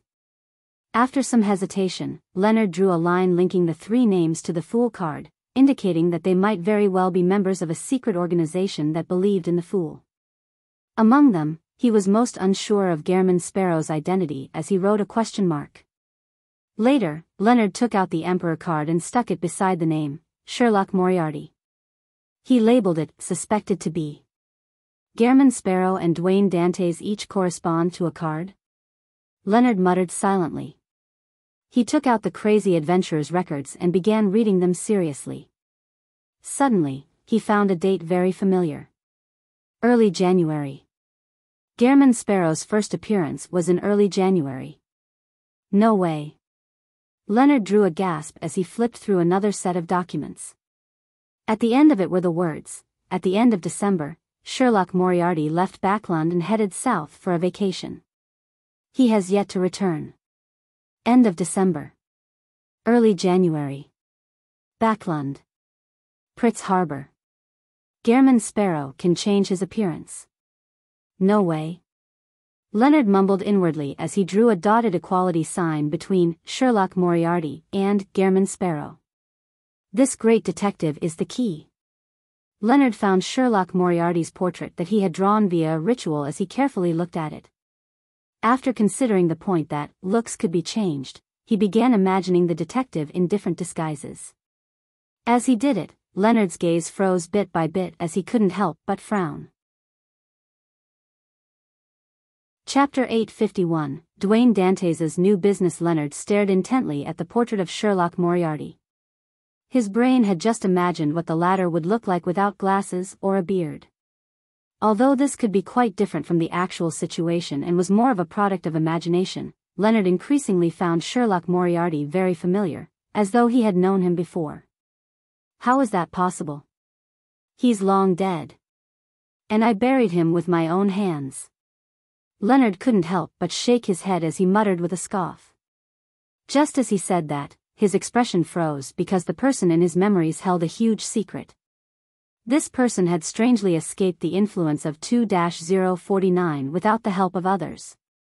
This person used 2-049's uniqueness to finish off a sequence 7 Beyonder, and back then, he was only a seer who isn't good at combat.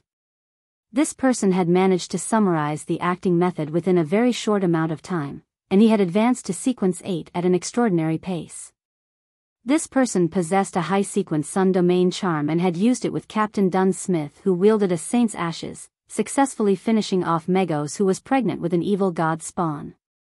This person's sequence 8 Beyonder characteristic had been taken away by Insanguil, but Captain Dunn Smith's sequence 7 Beyonder characteristic was left behind.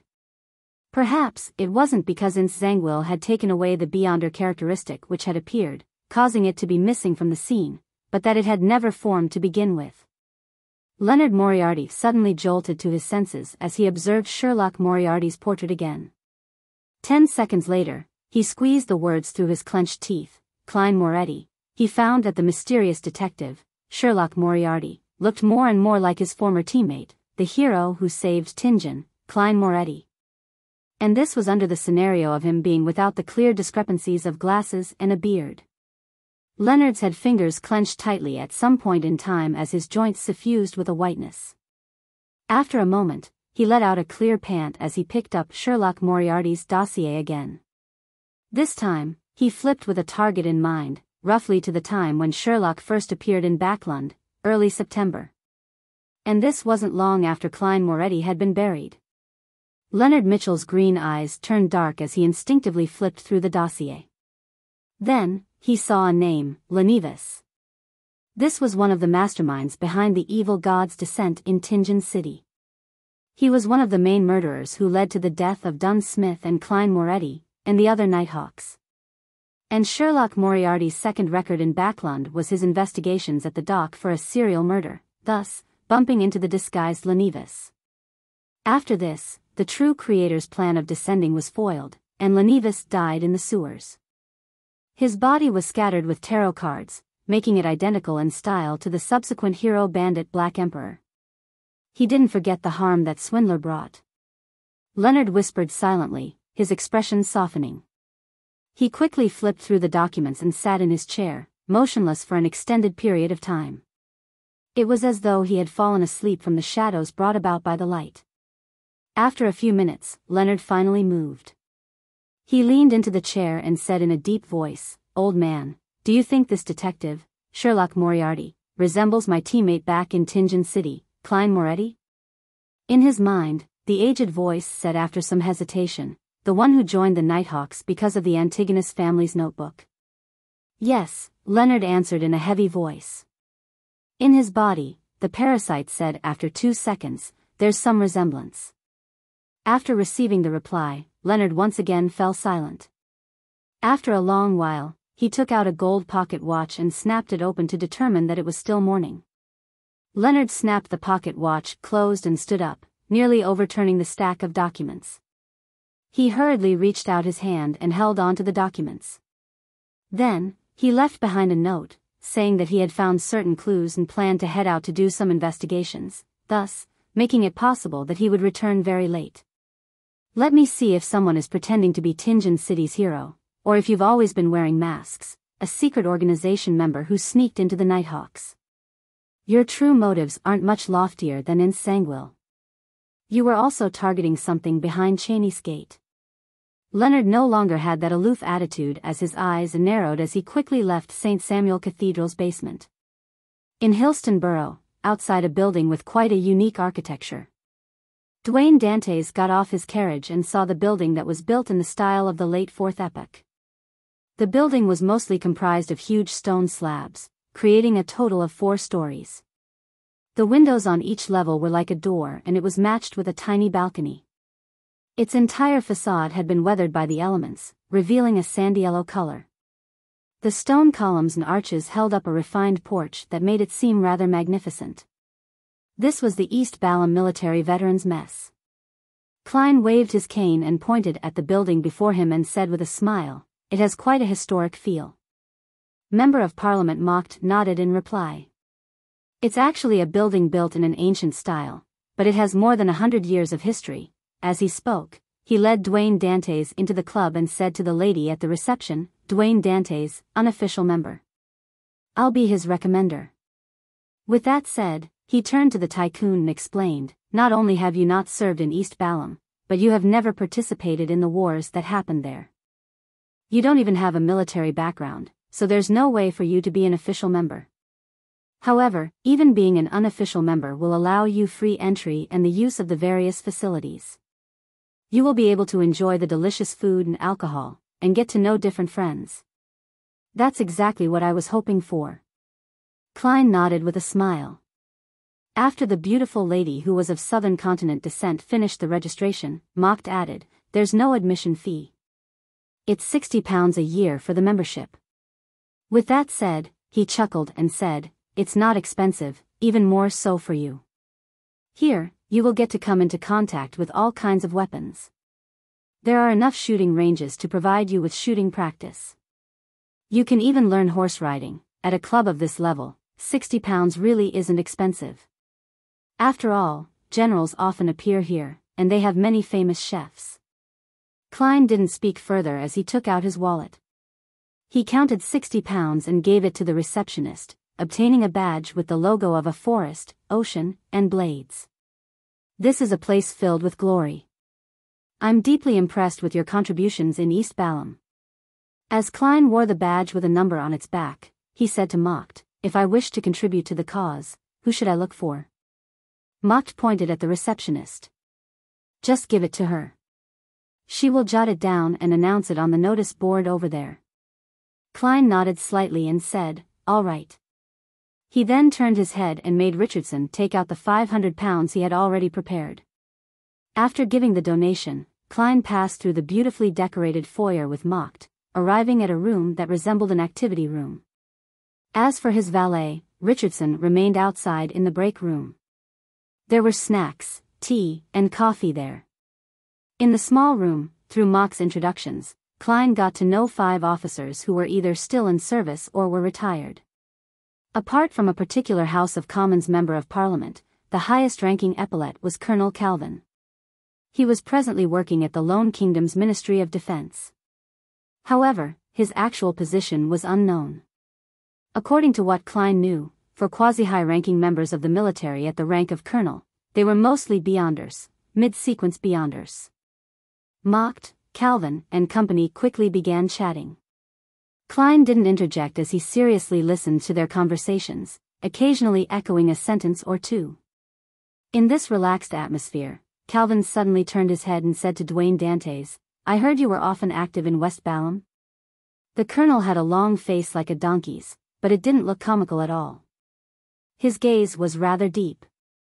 Klein smiled and replied, "Yes, that place is more chaotic than East Balam." Calvin laughed when he heard that. "Of course. Intis made too many mistakes over there." He paused and continued asking, "How is your relationship with the people from Intis over there?" Klein didn't understand the colonel's motive as he bit the bullet and said, "It's all right. They're all very greedy." In fact, he didn't know a single one. He had only heard Anderson mention a few names and their corresponding matters. Calvin nodded and raised another question. "Are you familiar with the tribes over there, as well as the resistance?" "I know some," Klein answered vaguely. He only knew one Intis military leader of the resistance. It was the former Intis princess, Queen Mystic Bernadette. Calvin laughed as he took a sip from his cup of red wine. During this process, no one spoke, including Mocked. After putting down his cup, Calvin looked at Dwayne Dantes again and said, "This is the thing, every year, we would obsolete many rifles and cannons. And directly destroying them or processing them is too much of a waste or costs too much. It's not a good solution. I'm not sure if you're interested in buying a batch and selling it to West Balam. You can sell it to the regions ruled by Intis, selling them to the tribes in resistance. Trust me. This is definitely a very lucrative business. Of course, it's also very dangerous. If you're caught by Intis in West Balam, we will disavow you. This is making me an arms dealer. This is one of the most lucrative businesses. Although I'm not familiar with West Balam at all and lack any connections, I can sell it to Queen Mystic or the resistance at the Rorstad archipelago. Klein was tempted as he deliberately wore a mixed and hesitant expression. I've never done such things before, but it's definitely attractive enough. Calvin laughed and said, there's no need to rush to a decision. This is a very important matter that requires serious thought. Just give your answer to Mocht before the end of the week. Klein secretly heaved a sigh of relief and nodded with a smile. All right. Tingen City. Raphael Cemetery. Although the afternoon sun was rather strong, this place remained gloomy and cold. Leonard was standing in front of a grave, staring silently at the tombstone. Chapter 852, straight to the point. The sun hung brightly in midair. In a dark, silent corner of the cemetery, Leonard Mitchell suddenly raised the shovel beside him. The two mounds of soil at the side gradually raised in height as the coffin pit became obvious. From time to time, there would be passers-by, but they didn't notice anything, as though a dream was happening over there. Finally, Leonard threw the shovel and bent down. He reached out and grabbed the ends of the coffin lid with both hands. Using immense strength, he pulled open the heavy wooden lid and discovered that the thick, long nails had fallen off at some point in time. There was nothing inside the pitch-black coffin. Nothing. Leonard continued keeping his body hunched as he silently watched this scene without any further movement. He stood there like a petrified statue for a very long time. In his hazy dream, Klein saw a tombstone with an epitaph. It stood silently among many other tombstones as it was dyed in crimson moonlight. This scene shattered immediately as Klein snapped awake. He confirmed that he was still Dwayne Dantes and that he was still inside 160 Baclun Street's master bedroom. The dream seems to be telling me something. As a seer, Klein treated every dream seriously. This was no exception. He focused and shook himself out of his state of drowsiness before attempting to make an interpretation. That's likely a tomb. This represents a particular deceased or something related to resurrection. The crimson moonlight represents the goddess, corresponding to the Church of Evernight and the Nighthawks. If I were to directly see the moon, it might involve the primordial moon, vampire ancestor Lilith, and the mother tree of desire. The tomb was dyed with a color almost resembling blood. This symbolizes something bad. As Klein did an interpretation of the dream, he gathered all the content and attempted to make an effective, meaningful conclusion. After some serious thought, he began to believe that the dream's revelation was referring to the past him and the Church of Evernight. After making the connections with what had happened the past few days, Klein slowly came to an answer. As Dwayne Dantes has repeated headed for St. Samuel Cathedral, he must have been added to a list of suspects. If Leonard hasn't left Backlund, this must have garnered his attention. After all, he knows that Dwayne Dantes isn't a simple person and has mysterious origins. As an angel from the Marauder pathway, Leonard's grandpa probably discovered that the gray fog in the seer pathway has intricate ties, and knows that the corresponding sequence 0 is called the Fool. This way, they will naturally be able to make connections with the honorific name of the Fool that was previously spread, and they would believe that I'm a member of a secret organization that worships the Fool. And developing on this clue, it can also involve the person who killed Lenivus and hero bandit Black Emperor who used tarot cards. Along with the Gehrman Sparrow clues I deliberately left behind, as well as Leonard's previous investigations into Sherlock Moriarty, it's not impossible for him to put things together and find what's highly dubious. And in the beginning, Sherlock Moriarty's disguise wasn't too good. As long as Leonard investigates seriously, it wouldn't be difficult to discover that the great detective resembled his former colleague. So, he went to Tingen to dig up the grave for confirmation? As he thought about the matter, Klein pulled a back cushion over and sat up. He felt that he had already found the answer to his dream. He began seriously analyzing what could happen afterwards, considering if he should abandon the identity of Dwayne Dantes.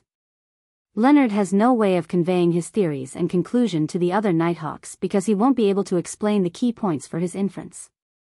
This will expose his own secret. Based on my experience and my understanding of him, he will steer the matter via different means.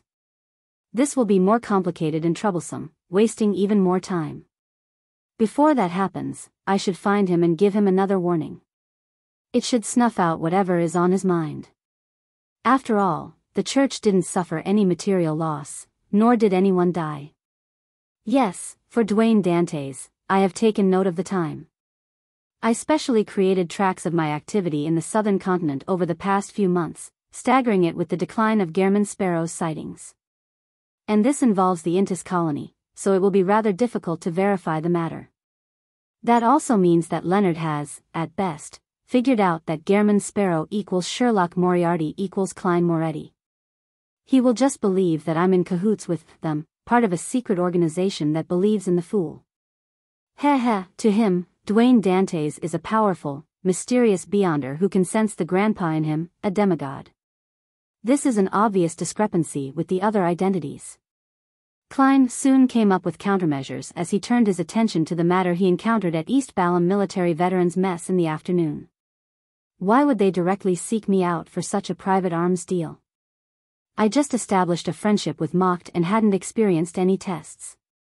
I don't deserve such trust. Perhaps it's a test. In the beginning, it will just be rifles and cannons. The quantity would probably be limited. Nor will it involve high-quality items. Furthermore, I'll need to come up with the cash before receiving the goods. If I have any real problems, they wouldn't suffer any losses. They will only suffer the repercussions of a small batch of weapons falling into hands within their own domain of control. Yes, to them, a tycoon like me, with a complicated background and a deep understanding of West Balam, really is an excellent candidate. First, I have the money. Second, I have the guts. Third, I have the resources and social connections, allowing the arms to be sold to suitable factions. Fourth, I have no background in the upper echelons of the kingdom. I can always be made the scapegoat and be abandoned. They must have sent people to monitor me in secret. As long as this business is smoothly completed, I'll be a close partner with the military. This will aid in my investigations of the truth behind the great smog of Backlund. The problem I have now is that I have zero actual knowledge of West Balam's resistance and various tribes. I've no idea where that fellow, Anderson, is. I don't have his method of contact either. Danitz might be aware of the situation in West Balam. Same for Mam Hermit. Likewise for Queen Mystic who's backing her. I'll first gather intelligence from these channels. Having made up his mind, Klein's working brain slowed down as a sense of drowsiness washed over him again. He let his body slide down bit by bit as he got under the blankets. In the basement of St. Samuel Cathedral, Leonard, who had returned from Tingen, managed to be in time for the team's internal meeting. Soest first briefed them on the conclusion of the Archbishop and what the other local Nighthawk teams had obtained. With the help from the Holy Cathedral, St. Anthony has confirmed that the infiltrator is Gehrman Sparrow. The conclusion is that this crazy criminal is still alive but doesn't exist in this world. This is truly a contradictory statement. I don't understand it as well. His Grace didn't explain anything either. In short, our focus will be on the investigation of Gehrman Sparrow. According to the information provided by MI9, Gehrman Sparrow is a fake identity. He originally came from Backlund. After Soest finished the briefing, he asked, "Do you have anything to add?" Leonard opened his mouth and was just about to say something, but his eyes shimmered twice before he fell silent again. Soest turned his head and glanced at him, calling him out by name. "Leonard, did you discover any clues?" Leonard remained silent for a second before shrugging. "That clue has been eliminated." Soest didn't ask further as he looked at the other teammates. After a series of supplementary information and analysis, he began assigning missions to his Red Gloves team. After everything was assigned, Leonard Mitchell held a name list that required him to enter their dreams for a cross-check. He returned to the break room above and threw his body into bed. He sat there silently as he raised his hand to comb his hair, preparing to begin taking action. However, the first dream he entered wasn't anyone in the name list. His target was Dwayne Dantes. After repeated considerations, he decided to speak to this secret organization member, an undying monster from the fourth epoch, face to face. He wanted to see what information he could sound out. This looked somewhat rash, but with both parties knowing each other's secrets, it was still a good choice. 160 Buckland Street. Klein's drowsy mind suddenly became clear as he knew that someone had entered his dream. He pondered silently, sitting in a reclining chair and turning his head to look at the balcony. He saw a black-haired, green-eyed man wearing a white shirt and black vest nimbly leap inside. He was none other than Leonard Mitchell. "I haven't gone looking for you, and here you are coming to my doorstep." The other Nighthawks would politely knock on the door before entering. "Only you would jump into balconies," Klein lampooned as he looked at the poet approach him. At this moment, in Leonard's eyes, Dwayne Dantes was still wearing a formal suit in the dream. His sideburns were gray, and he had an angular face with an immense amount of charm. At this moment, the tycoon wore a smile, as though he wasn't hiding the fact that he remained lucid and that he wasn't affected by a nightmare. "Didn't Palaz Zoroast teach you some manners?" Klein said with a tone he believed matched Leonard's impression of him. "Palaz Zoroast. He's warning me again." Leonard was taken aback as he remembered the name. He quickly reined in his thoughts and bowed in a manner that lacked standards. "Please pardon me for the intrusion. You are on our investigation list. Was the infiltration done by you guys? Is that your goal for coming to Backlund?" "No." Klein and his Dwayne Dantes guys raised the cup of red wine and sipped it. "It's not us, but just him alone." He put on an act that he wasn't afraid of Leonard knowing. "Gehrman Sparrow?" Leonard asked in a deep tone. Klein glanced at him with his deep blue eyes that seemed to have seen the vicissitudes of life. "Isn't that obvious? What does he actually want to do?" "He didn't take anything away," Leonard took the opportunity to ask. Klein raised his hand to stroke his white sideburns and chuckled. "What do you think is the answer?"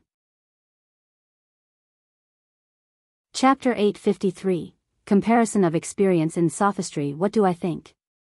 If I were to know the answer, why would I be here? I'd have long handed this information to my superiors. Leonard silently mumbled as he deliberated over his words. During this process, he discovered that, although he was standing straight and looking down on Dwayne Dantes, the tycoon who was sitting leisurely in the reclining chair held the aura of having the advantage. It was like a high-ranking personage casually listening to his subordinates' reports. This made Leonard feel a little uneasy. He subconsciously surveyed the area and pulled a chair over as he leaned back into it, half out of habit and half as a deliberate action. "I believe he, or all of you, are searching for something. Back in Tingen, he infiltrated the Nighthawks to search for something. In Backlund, he also infiltrated Cheney's Gate to search for that item. His search was fruitless the first time, so he escaped by feigning death by using Zangwill's assault. He still failed to find it the second time. Hence, he didn't take anything and directly left Cheney's Gate." While speaking, Leonard used a very certain tone to divulge that he had figured out that Gehrman Sparrow was Sherlock Moriarty and also Klein Moretti. He wished to use the effect of pressure to make Dwayne Dantes not appear that calm or have any thoughts of resorting to sophistry. "Indeed, he went to dig my grave." Klein sighed inwardly as he chuckled. He picked up the glass of red wine and gently swirled it. "Do you think that we would consecutively make 2 rash attempts before having any confirmed intelligence? You should know that such matters can only be done once.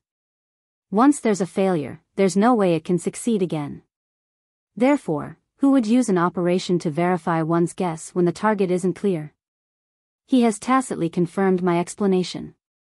Klein Moretti is Gehrman Sparrow, hero bandit Black Emperor, a member of the secret organization who believes in the Fool. Leonard tried hard not to frown as he crossed his right leg and said, "So, it's not that nothing was found, but that there was a failure due to other factors?" During these two attempts, Tianjin City St. Selena Cathedral and Baklund St. Samuel Cathedral only shared two common items: sealed artifact 2-049 and the Antigonus family's notebook. Antigonus family's notebook. That's it? Klein Moretti joined the Nighthawks because of it. Although the process of inference is wrong, the answer is actually correct. Klein chuckled and said, "Our brains aren't there just for show." If his goal was the Antigonus family's notebook, there was no need for him to join the Nighthawks. Before you obtained it, he had plenty of opportunities. And even after you obtained it, he had no lack of opportunities to obtain it. You should understand the situation back then better than I do.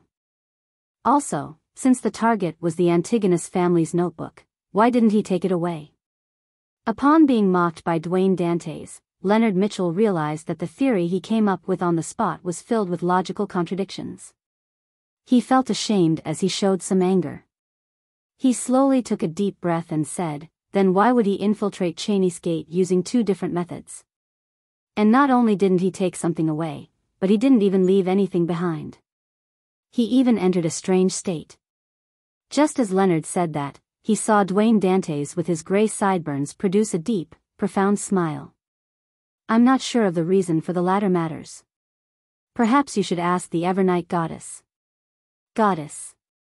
What does he mean? Leonard instantly felt alarmed and puzzled. He found it unimaginable as to what had happened behind St. Samuel Cathedral's Cheney's gate. Right on the heels of that, he heard Dwayne Dantes say with a deep laugh, "As for your first question, I believe you are mistaken about something. Our organization's members come from different places and join for different reasons, choosing to change their own faith in the process. As for what happened before that, their lives remain their own. Just like me. I had a past and have a present as well. The reason why I came here is because of the last name I gave myself. Dantes. The return of the Count. He joined the secret organization that worships the fool for revenge, and came to Baklund?" Leonard nodded in thought. Klein paused for a few seconds as he casually sipped the red wine and wore a smile. He continued, "Similarly, he, who was resurrected because of the Antigonus family's notebook's curse, does it for vengeance as well." Klein had deliberately mentioned his present last name, Dantes, and mentioned revenge. It was to preemptively distinguish himself from Gehrman Sparrow and Klein Moretti. It was to prevent Leonard from later finding similar objectives between the two and begin making a deeper connection from the similarities. By personally mentioning it, it framed the listener's thought processes and made them subconsciously follow the logic of the content, thus, treating Dwayne Dantes and Klein Moretti as two completely different people. The only similarity was their thoughts of revenge. And in this world, there weren't only two Avengers.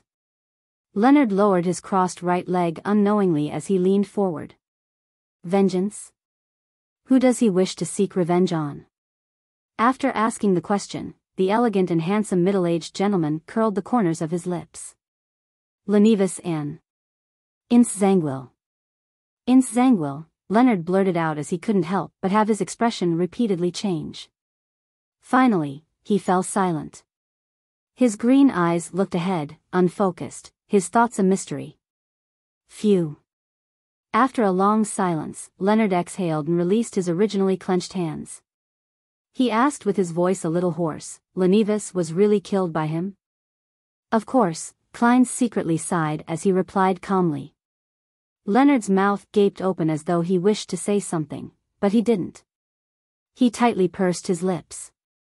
Realizing that his goals had been met, he immediately changed topics and chuckled. "If you have a similar goal or require help, you can also chant his honorific name. Perhaps you will receive a response." That secret existence, the fool? Leonard imagined that Dwayne Dantes was habitually proselytizing and attempting to develop the secret organization. Therefore, he didn't think further and replied with silence. Klein then laughed. "By the way, help me pass a message to Palaz Zorost." One of our organization's members encountered blasphemer Amon in the forsaken land of the gods. This piece of information contained massive amounts of information, so much that Leonard was temporarily at a loss for a response. His mind kept reverberating with the relevant information. The forsaken land of the gods? The forsaken land of the gods that even the 7 churches are unable to find? Their secret organization actually has members who can enter the forsaken land of the gods. Blasphemer Amon.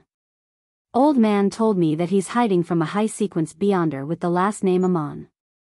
He was heavily injured by Amon and had no choice but to parasitize me. Dwayne Dantes' tone and attitude really is like an undying monster who lived from the 4th epoch. He's also at the same or a similar level as old man. In front of him, I really don't feel any sense of superiority. I even feel like I'm lacking confidence. As his thoughts ran through his head, Leonard forced himself to focus. I'll pass on the message to him. Based on the circumstances after Leonard enters the dreams of others, it can be determined that the grandpa doesn't completely control his senses. Otherwise, he would definitely have an abnormal reaction when he hears the name Blasphemer Amon. Previously, Will Septon's words also corroborates this point. Only when my dear poet encounters true danger would the grandpa sense it and take action. Very good. He isn't a full parasite. As Klein interpreted the unspoken information, he smiled. You may leave. You can also relax. My goal isn't the Church of Evernight. My coming goals, not the ones of the past.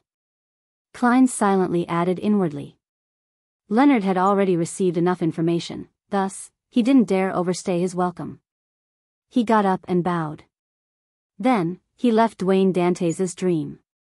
In a room on the back streets of St. Samuel Cathedral, Leonard woke up and heard the aged voice from the parasite in him echo in his mind. What did he say? Leonard deliberated over his words and said, he directly admitted to being a member of that secret organization that believes in the fool. Likewise for Klein Moretti, whose alias is Gehrman Sparrow. Their goal is for vengeance, their own vengeance. Palaz Zoroast fell silent for a second before saying, did he say how Klein Moretti could be resurrected? Or how did he fake his death to such an extent? Leonard recalled and said, the explanation he gave was a curse from the Antigonus family's notebook. Curse. At this point, Leonard discovered that Dwayne Dantes' choice of words was rather strange. He had described the power of resurrecting the dead as a curse. Palaz Zoroast didn't seem to have any questions about that. After a few seconds of silence, he said, what else did he say?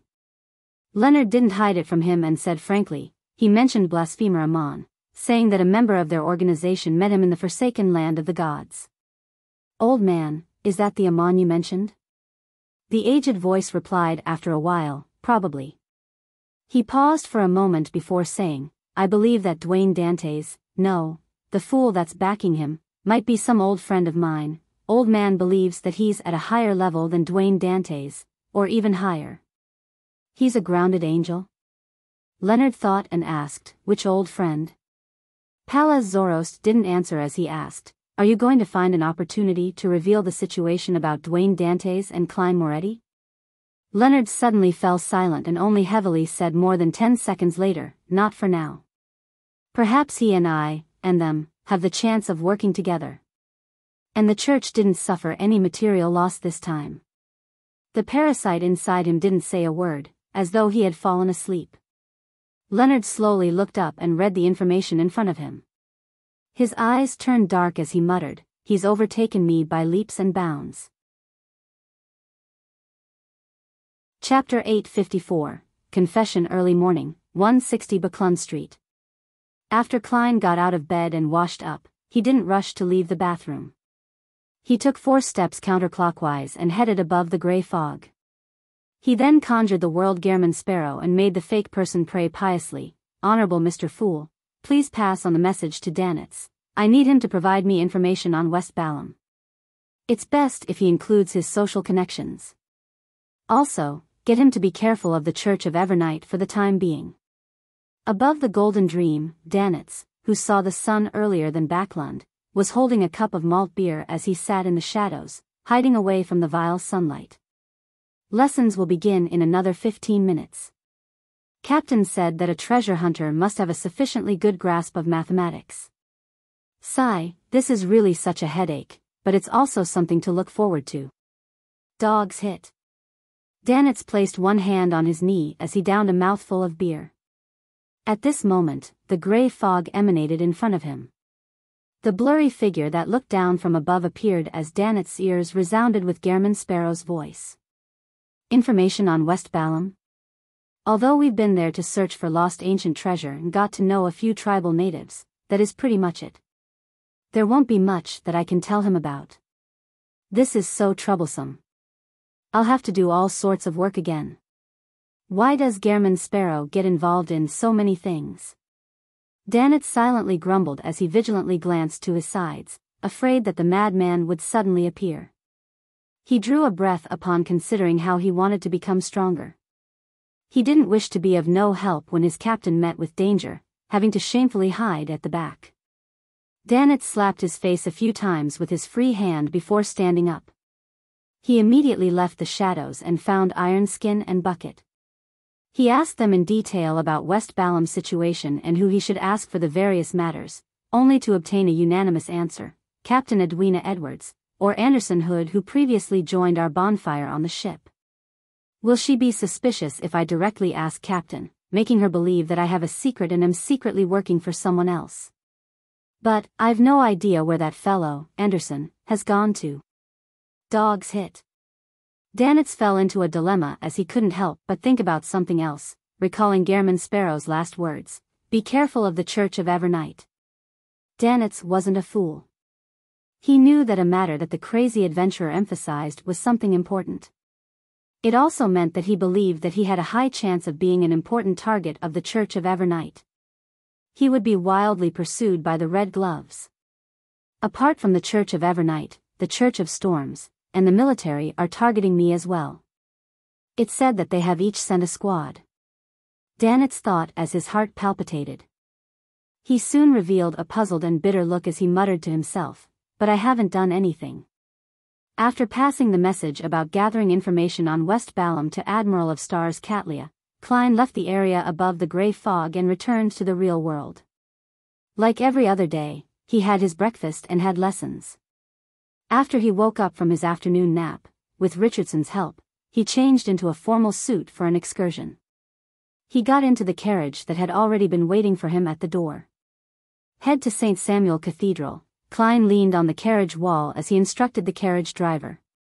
He had decided to continue maintaining his identity as Dwayne Dantes. He believed that it was best if he didn't change his former persona. Therefore, he couldn't change the frequency of his trips to St. Samuel Cathedral. Nor could he donate less.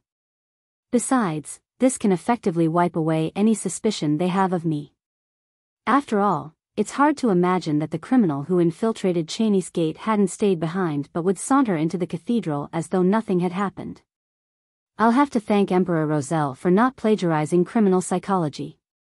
He didn't point out that intelligent criminals often return to their crime scene to admire their work and the helpless response of others. Klein mumbled inwardly as he took a sip of the black tea that Richardson had brewed. After moistening his throat, he glanced at his valet and asked, seemingly casually, "What is your deepest impression of East and West Balam?" Sitting beside him, Richardson didn't ask why. After some thought, he said, "East Balam is safer. West Balam is more chaotic."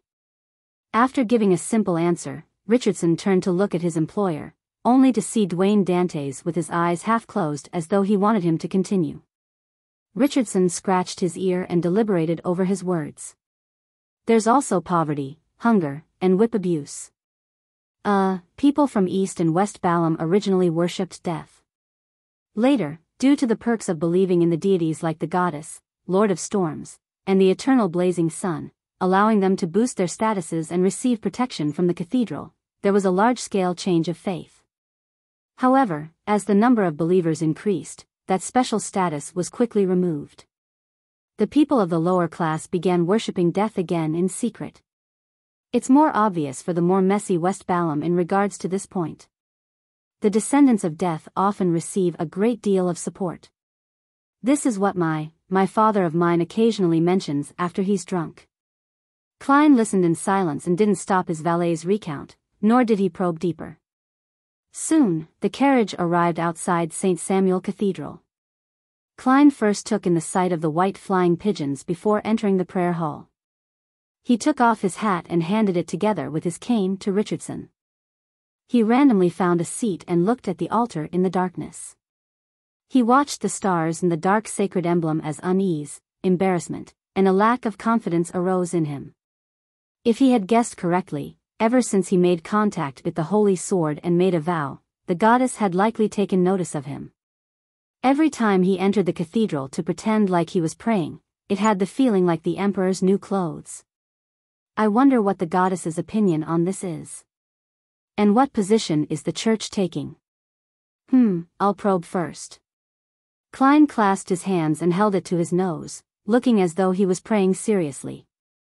After about 8 minutes, he slowly got up, walked to the donation box, took out £50, and piously threw it in. After doing that, Klein turned to the confessional along the sides of the hall and entered. Unlike most ancient confessionals, which were big wooden crates with 2 doors, the modern confessional was an independent spacious compartment. The confessor and the listening bishop were separated by a wooden partition, with each one of them having their seats. Using the dim light, Klein sat on the chair and listened to the bishop say with his mellow voice, "Do you have something you would like to say? The goddess cares about all her believers." Klein raised his right hand and tapped his chest 4 times in a clockwise fashion. Praise the Lady. I wish to confess that 2 days ago, the military came to me, wishing that I can sell a batch of firearms and cannons to West Balam, to add coal to the chaos there. After he said that, the bishop on the other side didn't immediately give him an answer, as though he was alarmed by the arms dealing. He was momentarily unsure as to how to organize his words. The confessional instantly ended up being wrapped in an awkward silence. You became frightened just from that? Have you never encountered a confessor as frank as me? If I were to say that I'm currently plotting the murder of a demigod while hiding from the mother tree of desire and the true creator, wouldn't you be jumping up? Klein lampooned as he continued, I did enjoy the adventurer's life when I was young. I obtained my wealth through metal, blood, and fire. But I'm already sick of that life. I only wish for a peaceful future. I originally wanted to decline the offer, but I'm unable to overcome the greed in my heart. This is a sufficiently enticing business, and it helps me in obtaining a firm footing in Baklun's high society. I confess that I ultimately chose the bustle and chaos. The bishop on the other side finally had a response as he said with a gentle voice, Don't be afraid. Don't waver. You don't have to feel guilt for a certain level of greed. As long as you don't harm the innocent or commit any of the crimes as written in the Bible. Go, follow your inner heart and make the choice you wish to make the most. Only this way can you truly understand the teachings and understand the truth of those words. There's no need to be put in a difficult position. Remember this. No matter what you do, sincerely being contrite and penitent is worthy of praise and forgiveness. May the goddess bless you. Praise the Lady. Klein drew the crimson moon once again on his chest. His visit to St. Samuel Cathedral was to use the opportunity of a confession to inform the church of his intentions of engaging in arms dealing. He wanted to know their reaction, so as to pry into the goddess's attitude towards him. Without saying anything extra, Klein slowly got up and left the confessional. He walked down the aisle and went towards his valet, Richardson. At this moment, he saw a lady sitting in the corner of the prayer hall. She was wearing a hooded black robe, with blue eyeshadow and blush. She had quite an uncanny sense of beauty. She was none other than spirit medium Daly Simone. Daly looked up and similarly noticed Dwayne Dantes. Her expression momentarily turned adrift as though she had fallen asleep while praying and had entered a dream. Klein nodded at her indiscernibly as a polite gesture. Then, he took his hat and cane from Richardson as he unhurriedly walked out of the hall. Daly retracted her gaze as she looked down at the pew in front of her before slowly closing her eyes. Walking out St. Samuel Cathedral, Klein stood by the side of the staircase and paused for 2 seconds. The white pigeons suddenly flew up in the square up ahead, blocking the sights of all who were taking in the scene. Less than 30 minutes later, in the basement, Leonard heard that Dwayne Dantes, who had previously been investigated, was about to cooperate with the officials. He was going to be a merchant who would sell arms to West Balam.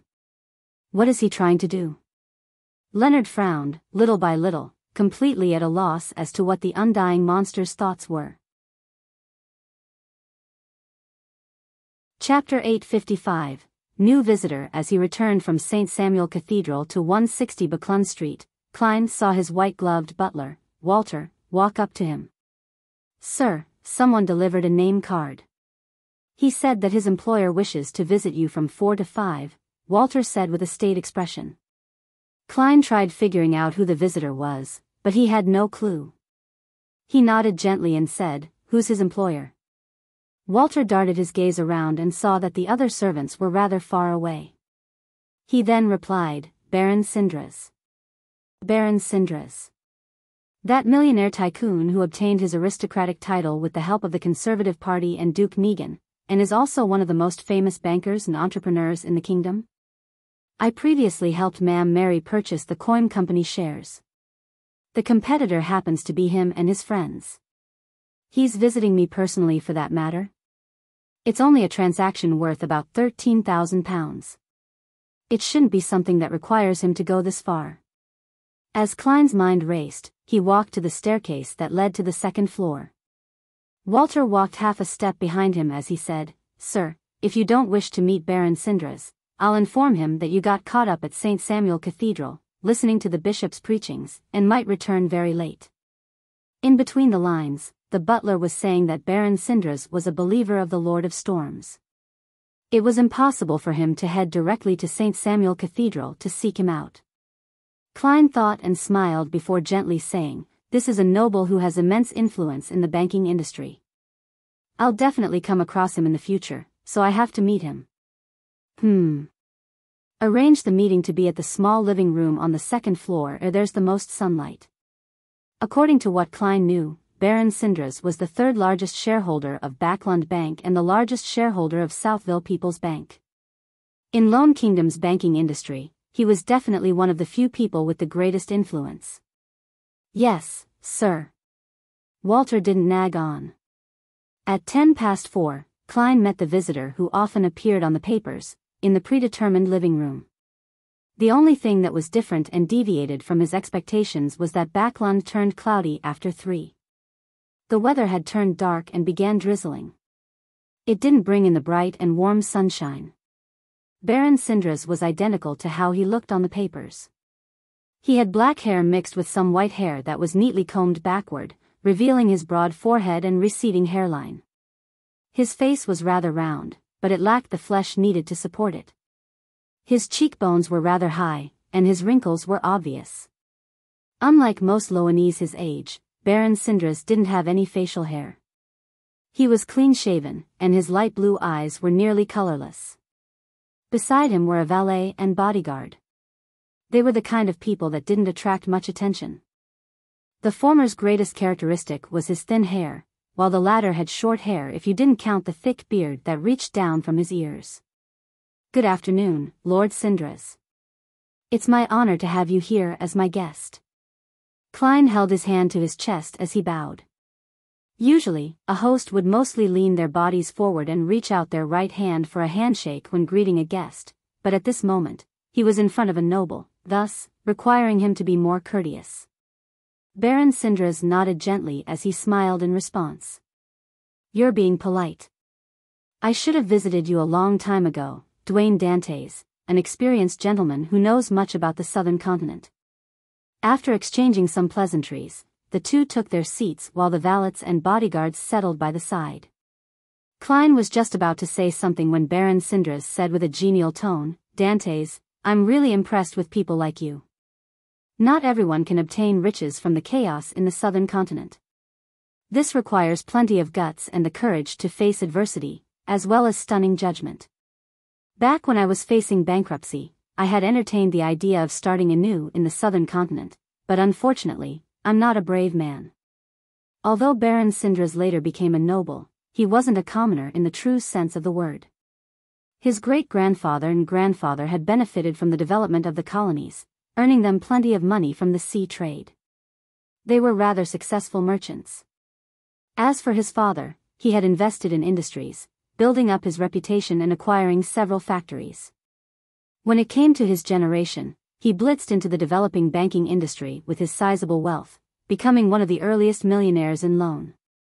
During this process, Baron Sindras had suffered 3 failures, but he overcame them, one after another. The most harrowing incident was when the Southville People's Bank he founded suffered from a reputation crisis. A bank run happened, nearly bankrupting him. He keeps chatting about my experiences in the southern continent. Is he hinting to me that he has already discovered the problems with my background, and is using it as a warning? He probably never expected that the southern continent experience he keeps repeating is all fake. Klein scoffed inwardly, but he replied while looking absolutely normal, that isn't courage but rashness. Most people who head to the southern continent do have the spirit of adventure, but that's all they have. Without waiting for Baron Sindras to continue, he smiled and said, I nearly hired Mr. Reback some time ago as my butler. He said that you were an excellent employer. Baron Sindras listened in silence before sighing. That is something that fills me with regret. Back then, I was very sincere in hoping that Reback could continue being my butler, but he couldn't overcome the conflict within our positions. Upon saying that, Sindras looked at the handsome and elegant Dwayne Dantes, picked up the black tea that had been served by a servant, and took a sip. I also sincerely hope that we can be friends. I hope you can transfer the coin company's 3% to me. I will give you an offer you can't resist. Here it comes. But I have a contract with Ma'am Mary. Klein fell silent for 2 seconds and said with a smiling sigh, I deeply value my trustworthiness. Upon hearing such an answer, Sindras didn't show any obvious anger. He smiled, curious and surprised. Aren't you going to listen to my offer? Klein deliberately spread out his hands with a wry smile. I'm afraid I will find it irresistible. Haha. Sindras immediately laughed and slowly stood up. You're as humorous as they say. At the same time, you have a firm will that the rumors fail to mention.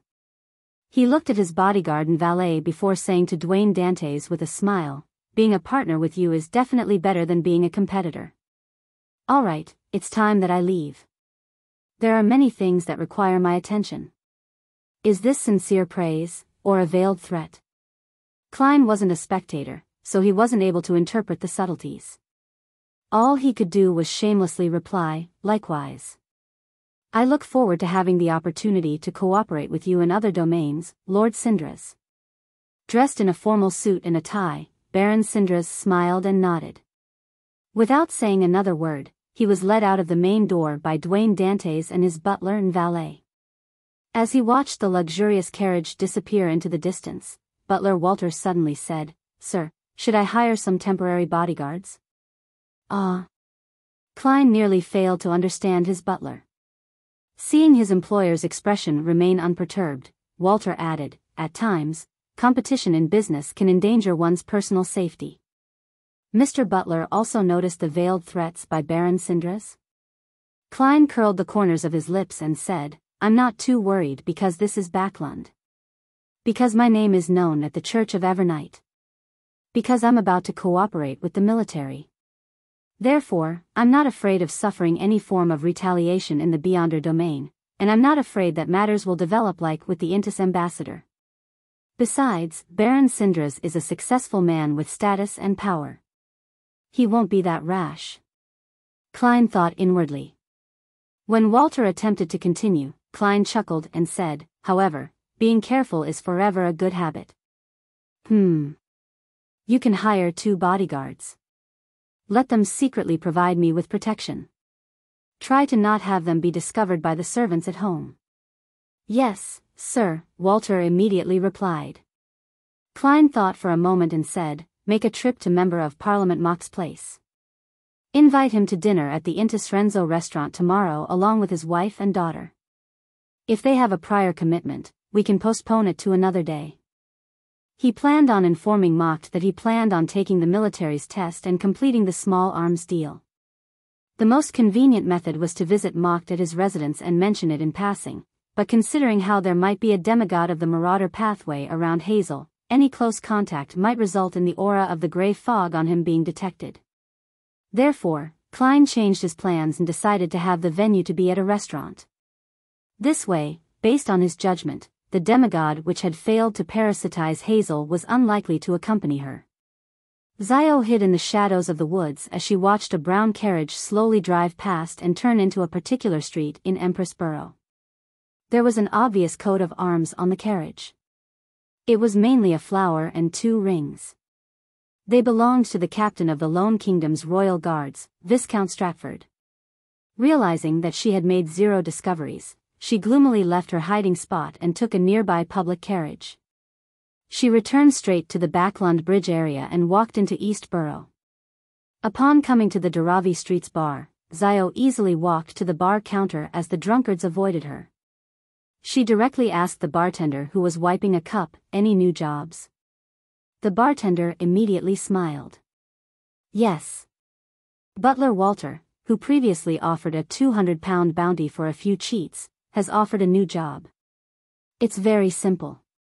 Secretly protect his employer for a few days. The payment will be discussed face to face. It will definitely be a handsome reward. He was very pleased with your efficiency during the last mission. He requested that we give you priority. How about it? Are you interested? Zio had a rather deep impression of the butler and his employer because they had spent £200 to seek out cheats who had only scammed £1,000 of cloth.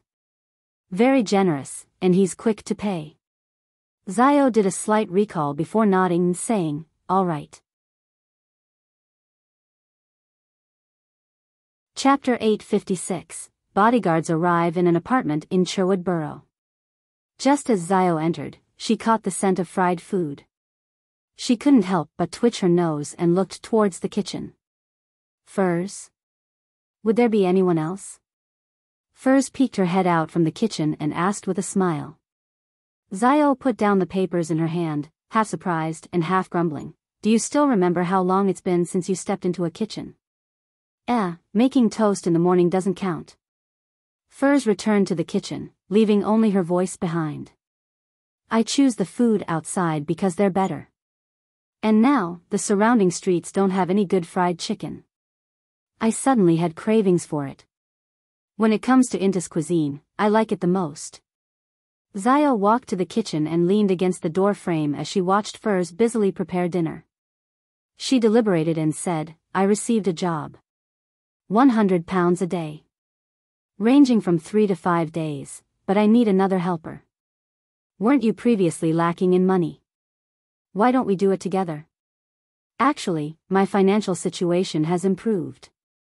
However, a mission that pays £50 a day isn't bad. I'll save up as much as I can. There will be plenty of places that require me to spend money in the future. As Furs watched her oil-filled pot, she asked, what kind of job is it? She had already calculated how much she could receive. Zio combed her slightly coarse blonde hair and said, secretly protect a tycoon named Dwayne Dantes. What did he encounter? Will it be very dangerous? Furs asked cautiously. Zio recalled and said, apparently there was some kind of business conflict, and his competitor has threatened him. This isn't anything dangerous. As you are aware, the powerful Beyonders in Backlund wouldn't dare to take any risks, as it's easy to expose themselves, causing them to be targeted by the Nighthawks and mandated punishers. Perhaps the other party is a lunatic? You can't rule that out. While retorting, Furs naturally thought of the world Gehrman Sparrow. This gentleman was a lunatic who dared to pull off major upsets in Backlund. She paused and scooped up the pieces of fried chicken. Since you've already accepted the mission and I have nothing coming up recently, let's do it together. It's good too. We will be protecting him in secret, so no one will discover that I'm a bodyguard. Otherwise, I'll have no way of participating in those literature saloons. Actually, I can tell them that I'm experiencing life and gathering material. My next novel will be about a female bodyguard and her male employer. Zio was already used to Furz's penchant for letting her thoughts wander. She scrunched up her nose and said, "Let's head over after dinner." 160 Buckland Street. Klein had set up a ritual in the master bedroom's bathroom and headed above the gray fog. He planned on handling some random matters before the bodyguards hired by butler Walter came. It wouldn't be convenient for him to do them in the coming days. And among these random matters, the most important task was to confirm the situation with the creeping hunger. Sitting behind the seat belonging to the fool, Klein made the human-skinned glove fly out from the junk pile. After a series of divinations, he discovered that the creeping hunger was rather stubborn this time. None of the negative side effects had changed. It's a result of Mr. A's corruption, so it's absolutely not giving up its praise of the true creator? The corners of Klein's mouth twitched as he seriously considered the solution to this matter. Find another way to threaten it? No, how can I call it threatening? Under the premise of being proactive, I will be engaging in friendly communication with it. Klein rapped the corner of the long model table and muttered silently, "I'll be writing to Mr. Azek later anyway. I can also mention in passing that the creeping hunger seal is no longer effective. I can also bring some mushrooms along with me." No, that wouldn't work. Although it will stop the creeping hunger from praising the true creator, it will make it unusable. I'll get a few of the original mutated mushrooms from Frank to see if there are other effects. After determining his thought process, Klein threw Azek's copper whistle and the adventurer's harmonica through the door of sacrifice and bestowment before returning to the real world. He packed up the ritual items and wiped away any traces of the ritual. After leaving the bathroom, Klein walked to his study desk, taking out a fountain pen and paper as he deliberated over the things to say. Dear Mr. Azek, it's been a while since I've written to you. I wonder how you've been recently. Due to certain unforeseen circumstances, your seal on the creeping hunger is no longer effective. Can you give me the corresponding method? I wish to apply the seal on it again. Have you heard of creatures known as spirit world plunderers? What level are they, and what kinds of characteristics do they have? Where are they usually active in? I might be heading to the southern continent in the near future. If I obtain any new information on death, I'll write to you as soon as possible. Putting down the fountain pen and reading it twice, Klein folded the letter and blew the copper whistle. Silently, white bones spewed out from the floor, gushing out like a fountain into midair, forming a giant skeleton that was nearly 4 meters tall. The skeleton lowered its head to glance at Dwayne Dantes before bending its back, bending its right arm and spreading open its palm. This messenger is becoming more polite. Klein nodded in satisfaction, handing it the letter. The skeleton messenger didn't stay, and it immediately disintegrated, pouring down like a waterfall before rapidly vanishing. Klein silently heaved a sigh of relief as he retracted his gaze and continued writing a letter to Frank. The dried mushrooms you provided were pretty good. Do you still have more?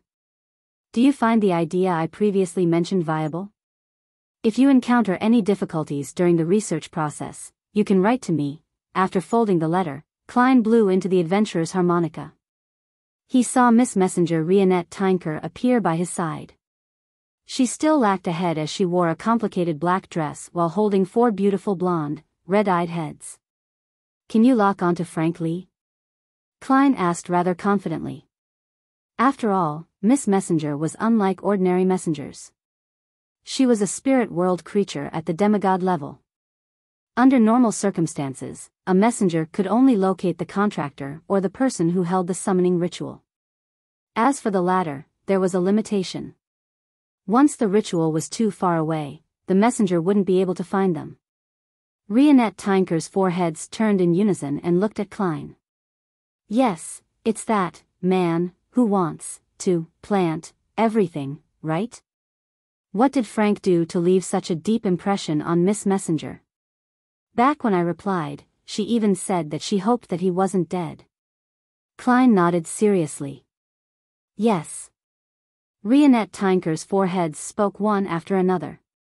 Can locate, I labeled him, Klein turned agape, nearly forgetting his motives.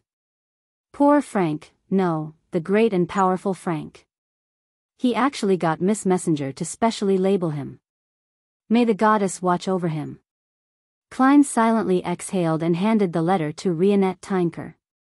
Please hand it to Frank. He will pay you the gold coin. One of the heads in Rionette Tinker's hand opened its mouth and bit down on the letter. Then, it directly entered the spirit world, unable to be sensed again. After dealing with these matters, Klein left the copper whistle and harmonica on him. He went downstairs to have dinner. Midway, Walter entered and whispered into Dwayne Dantes' ear, "The bodyguards have arrived. It's that Miss Zio and her friend from before. I will arrange for them to secretly provide you protection." Miss Zio and her friend? Don't tell me it's Miss Magician. Klein was momentarily at a loss for words as all he could do was gently nod, acknowledging the new tidbit of information.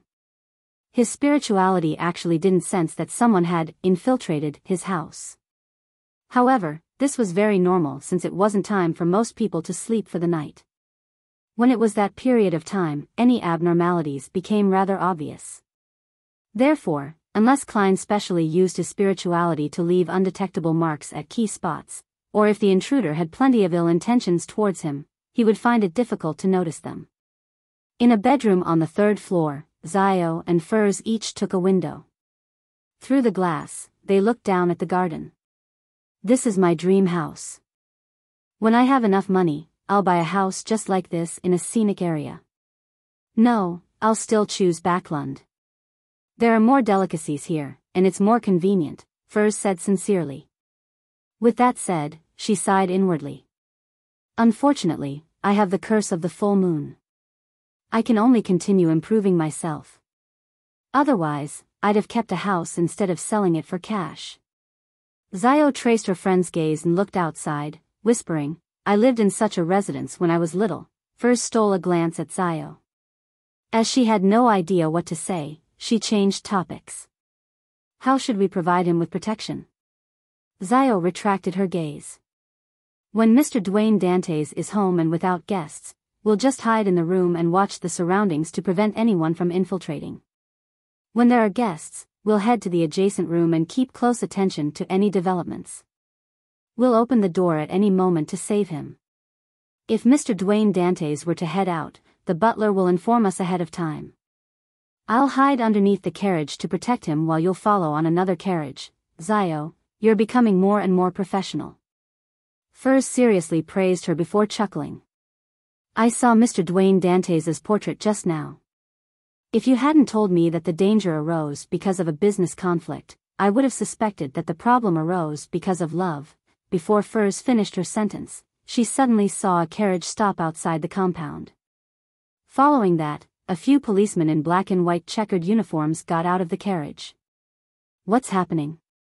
She looked at her friend and found Zio looking equally puzzled. Inside the living room on the 2nd floor, Klein met the 4 officers. Mr. Dwayne Dantes, do you know Mr. Quarren? Quarren? Klein tried recalling and remembered that it was the gentleman who had sold him the coin company shares. Yes, what happened to him? Klein asked calmly. The officer that led the team replied in a rather polite manner, he committed suicide. In addition, he left behind a will, accusing you of forcing him to sell his shares and torturing him using all kinds of underhanded means, causing him to suffer from severe depression. And his family has provided proof regarding the contents of his will. Chapter 857, Poignant. Quarren committed suicide? His will accused me of forcing him to sell his shares? His family can even provide evidence? As Klein listened to the officer's description, he digested the relevant information and produced questions in his mind. After he understood the situation, his first reaction was, Baron Sindris has taken action. This powerful banker didn't hesitate to carry out his follow-up action against me after failing to cooperate with me, treating me as an enemy. He didn't hold back. Furthermore, he has clearly gathered enough information to know that Dwayne Dantes is involved with the Church of Evernight and Member of Parliament Mocked and the faction backing him. If he were to directly deal with me, it would easily attract unwanted trouble. Therefore, he chose to strike at the other end of the transaction, Quarren. This will be more indirect and safer, but it would be equally treacherous and ruthless. This is an utter disregard of an ordinary person's life.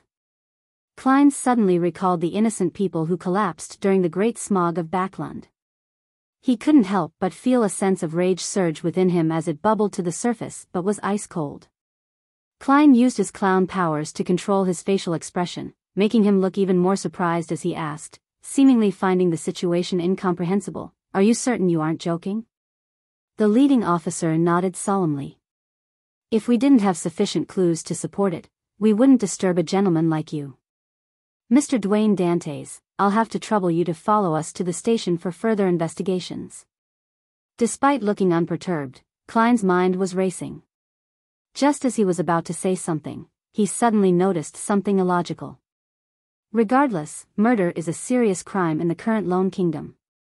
With Baron Syndra's identity, status, and social connections, he will have at least a few dozen effective means to deal with a foreign tycoon that just came to Backlund 2 months ago.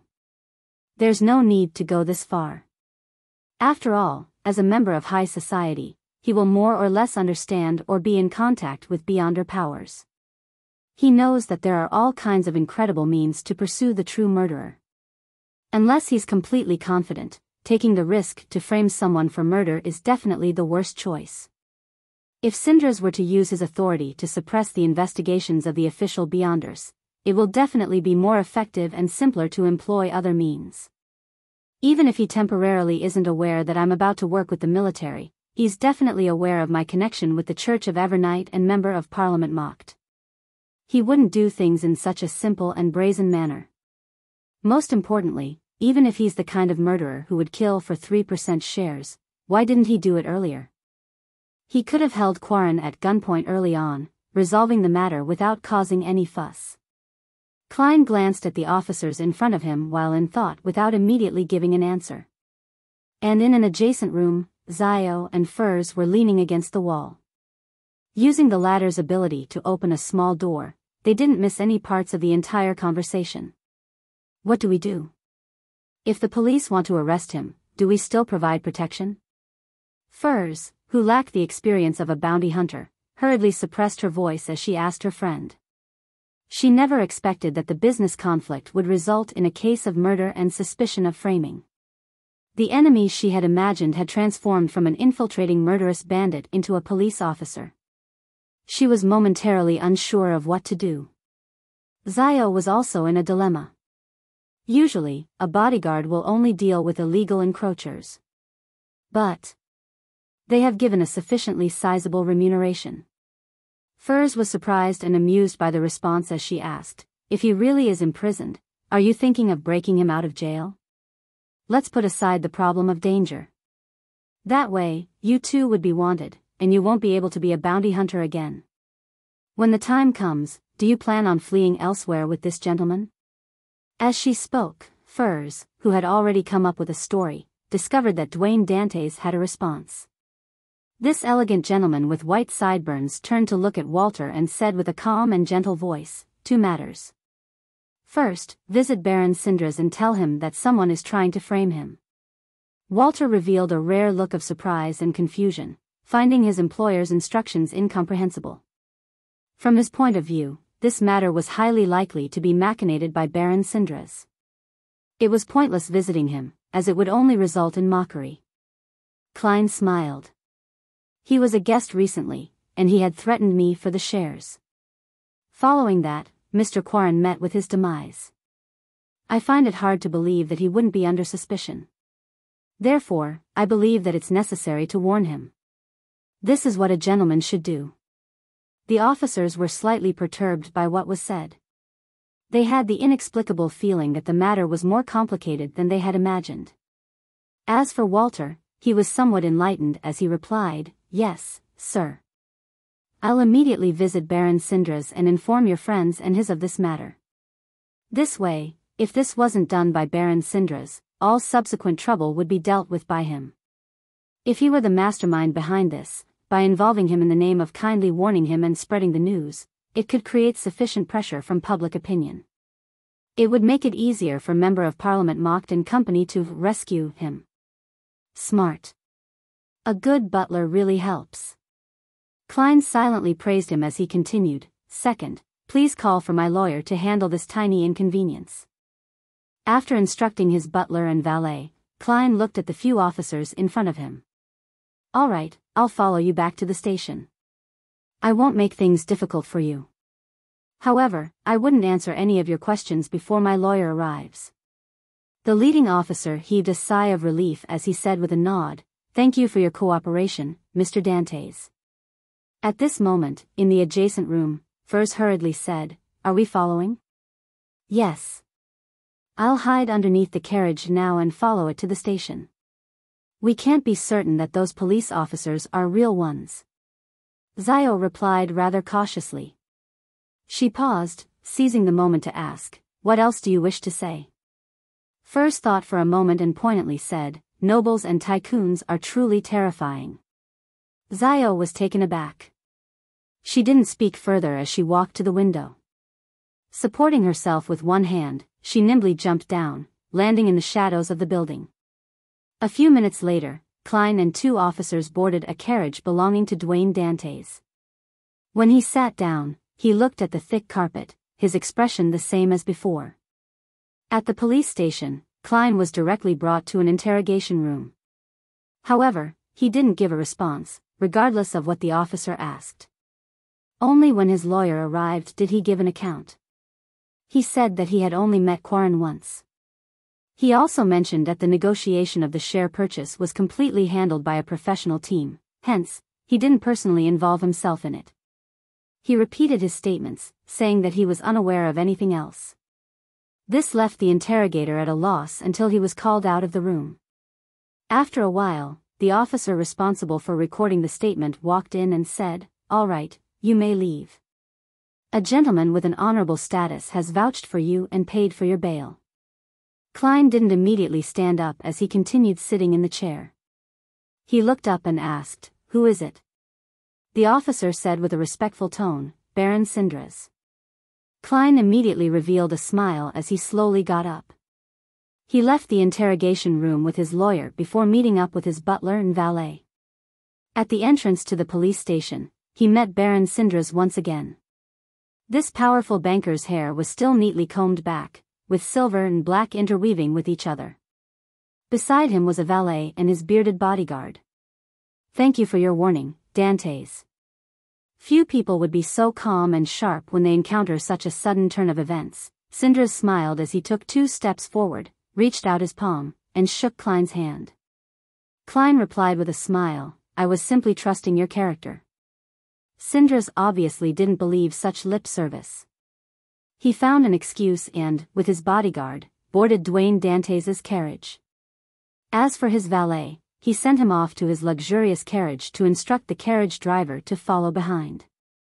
As parasol trees flew past outside the carriage window, Sindras spoke first. Dantes, how did you come to such a judgment? Klein glanced at his butler and valet beside him and chuckled. 2 points.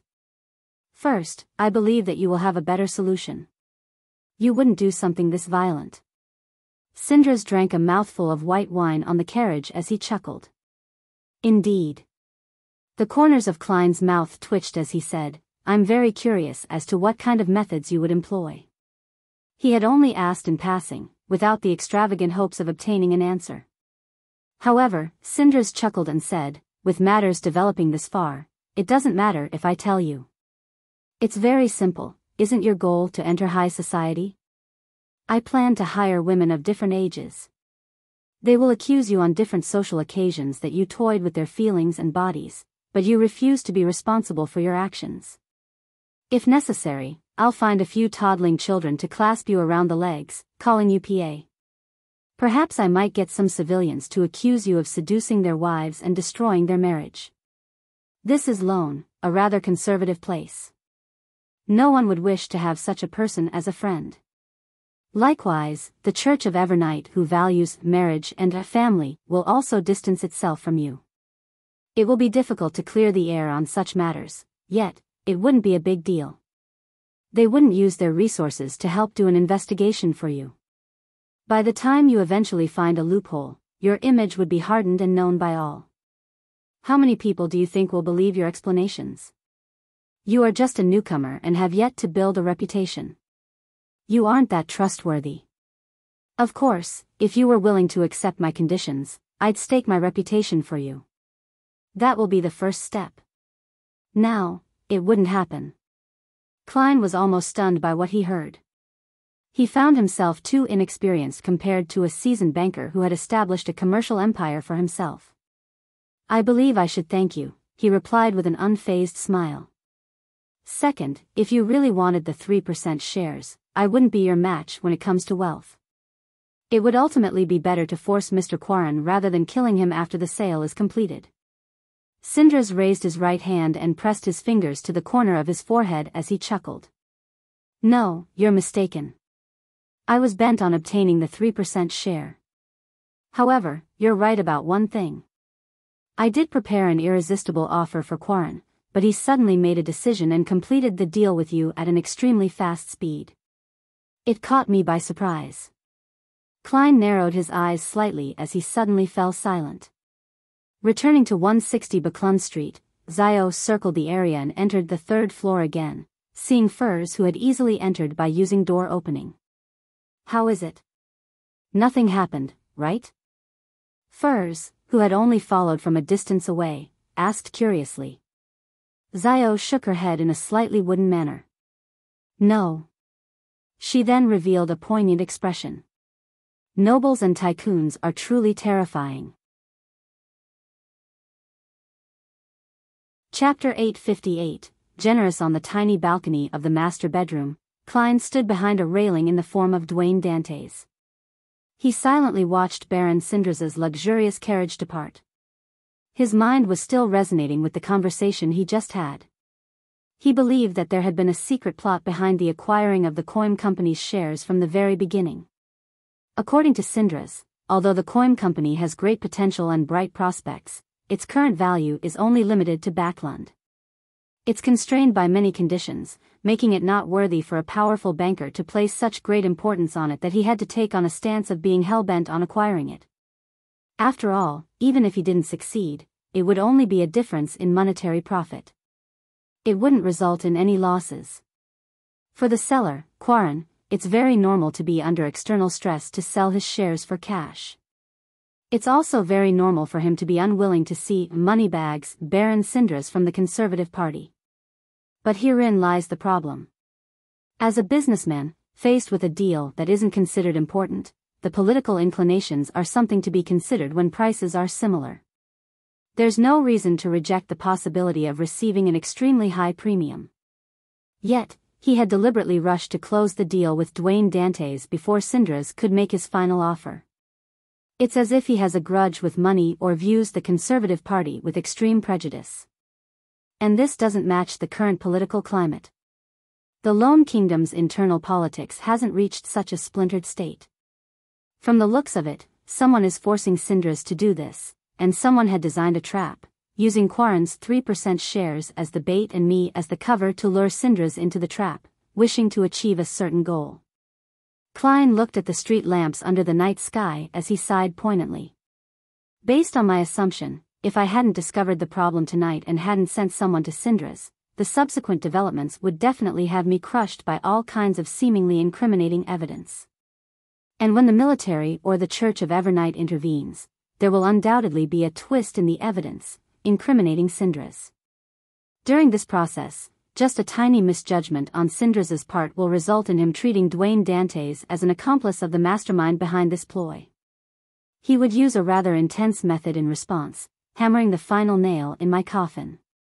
As for who the mastermind was and their true goals, Klein had no idea.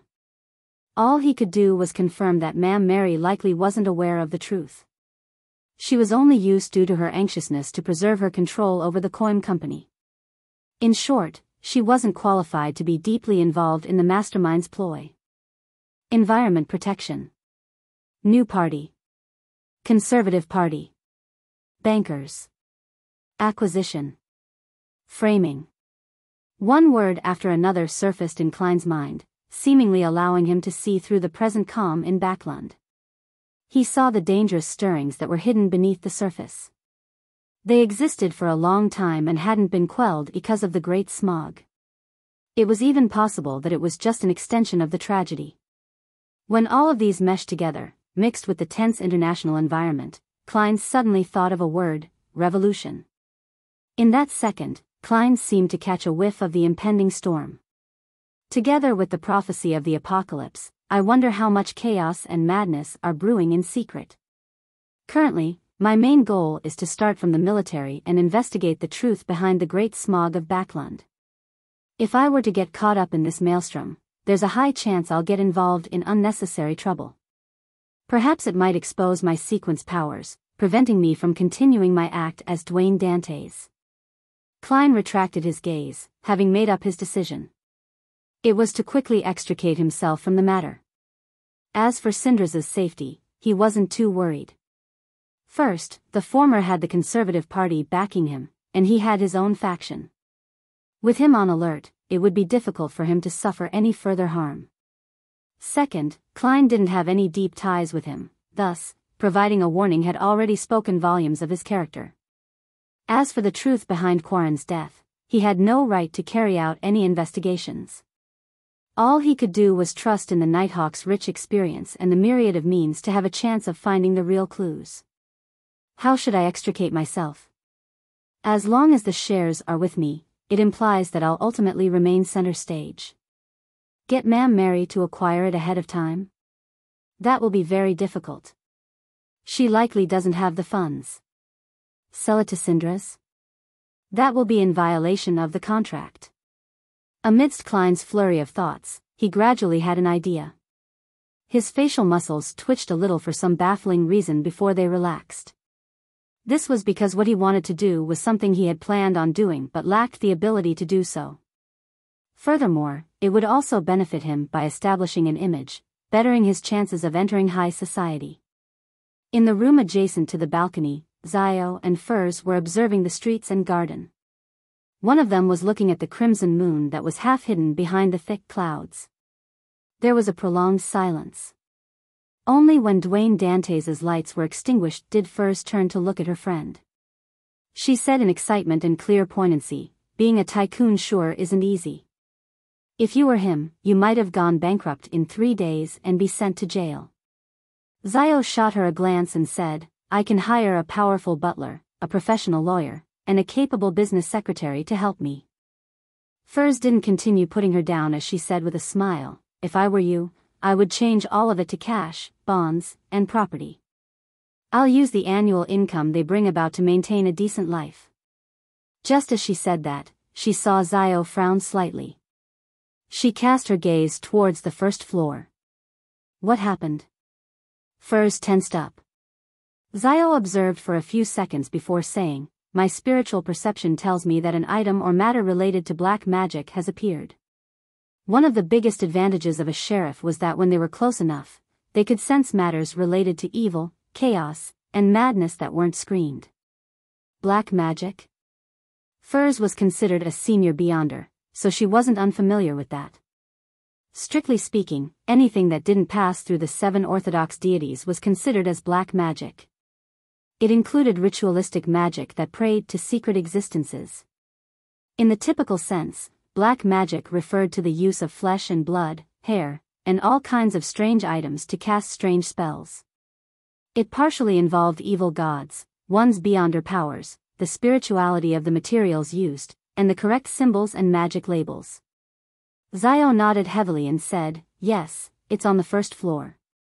I plan on taking a look. Stay here to protect Mr. Dantes." Furs kept silent for 2 seconds and nodded without wasting any time. "Okay."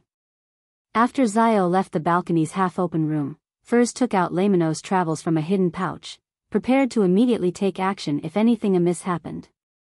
Elsewhere, Biyao nimbly and briskly arrived at the first floor. Following her senses, she arrived outside a room. After confirming that the target was inside, Biyao was surprised as her expression gradually darkened. If she didn't remember wrongly, this room likely belonged to butler Walter, who had hired her. During her momentary daze, the black magic item or matter which triggered her spiritual perception vanished. Calm returned to the room as though nothing abnormal had happened. Xiao hurriedly pressed her ear to the door and carefully listened, confirming that there was the breathing of a human inside.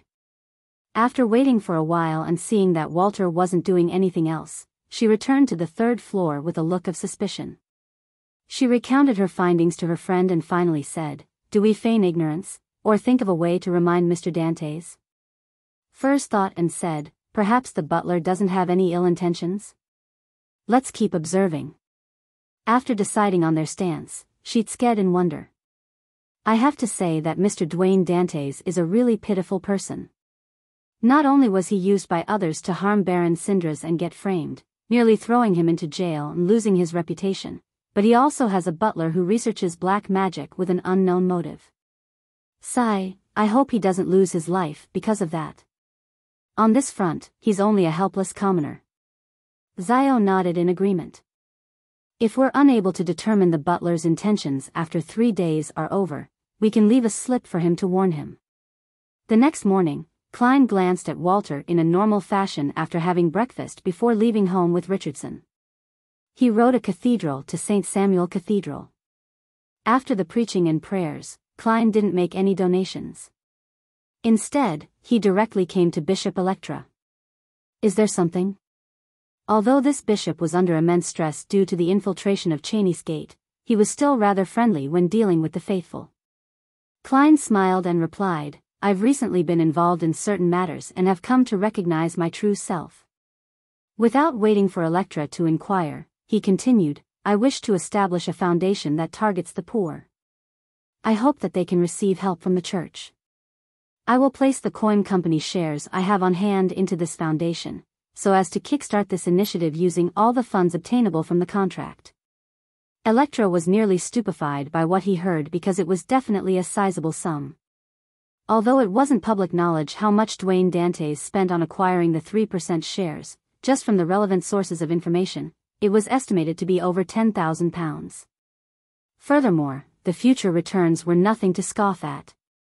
And back then, Ma'am Mary had been pursued by many men of status who had wealth in the range of tens of thousands of pounds. Therefore, for Dwayne Dantes to suddenly donate more than £10,000 was definitely considered a generous move. In the whole of the Church of Evernight, apart from donations from a deceased's will, there were only a handful of one-time donations that exceeded this amount. "This is an act that deserves all kinds of praise," Electra said from the bottom of his heart. "However, I have the obligation to remind you that you shouldn't do something that exceeds your reach." Klein smiled and replied, "This isn't a small sum for me as well, but it's still acceptable. It wouldn't affect my life and business." Electra's smile gradually turned warm as he said with a nod, "The goddess will definitely watch you." Upon hearing this blessing, Klein's expression nearly froze. Electra continued, "I will report the matter to His Grace and try to organize a charity party for this foundation. When the time comes, I'll invite the goddess's faithful from different domains. They will include powerful aristocrats and their families. Let's see if there are more people who are willing to participate." He knew very well that Dwayne Dantes was attempting to enter high society, therefore, he had deliberately made mention of powerful aristocrats. You're tuning in to the Biyao's Wuxia Chronicles YouTube channel. Don't forget to subscribe and join us on this journey to catch the most captivating stories.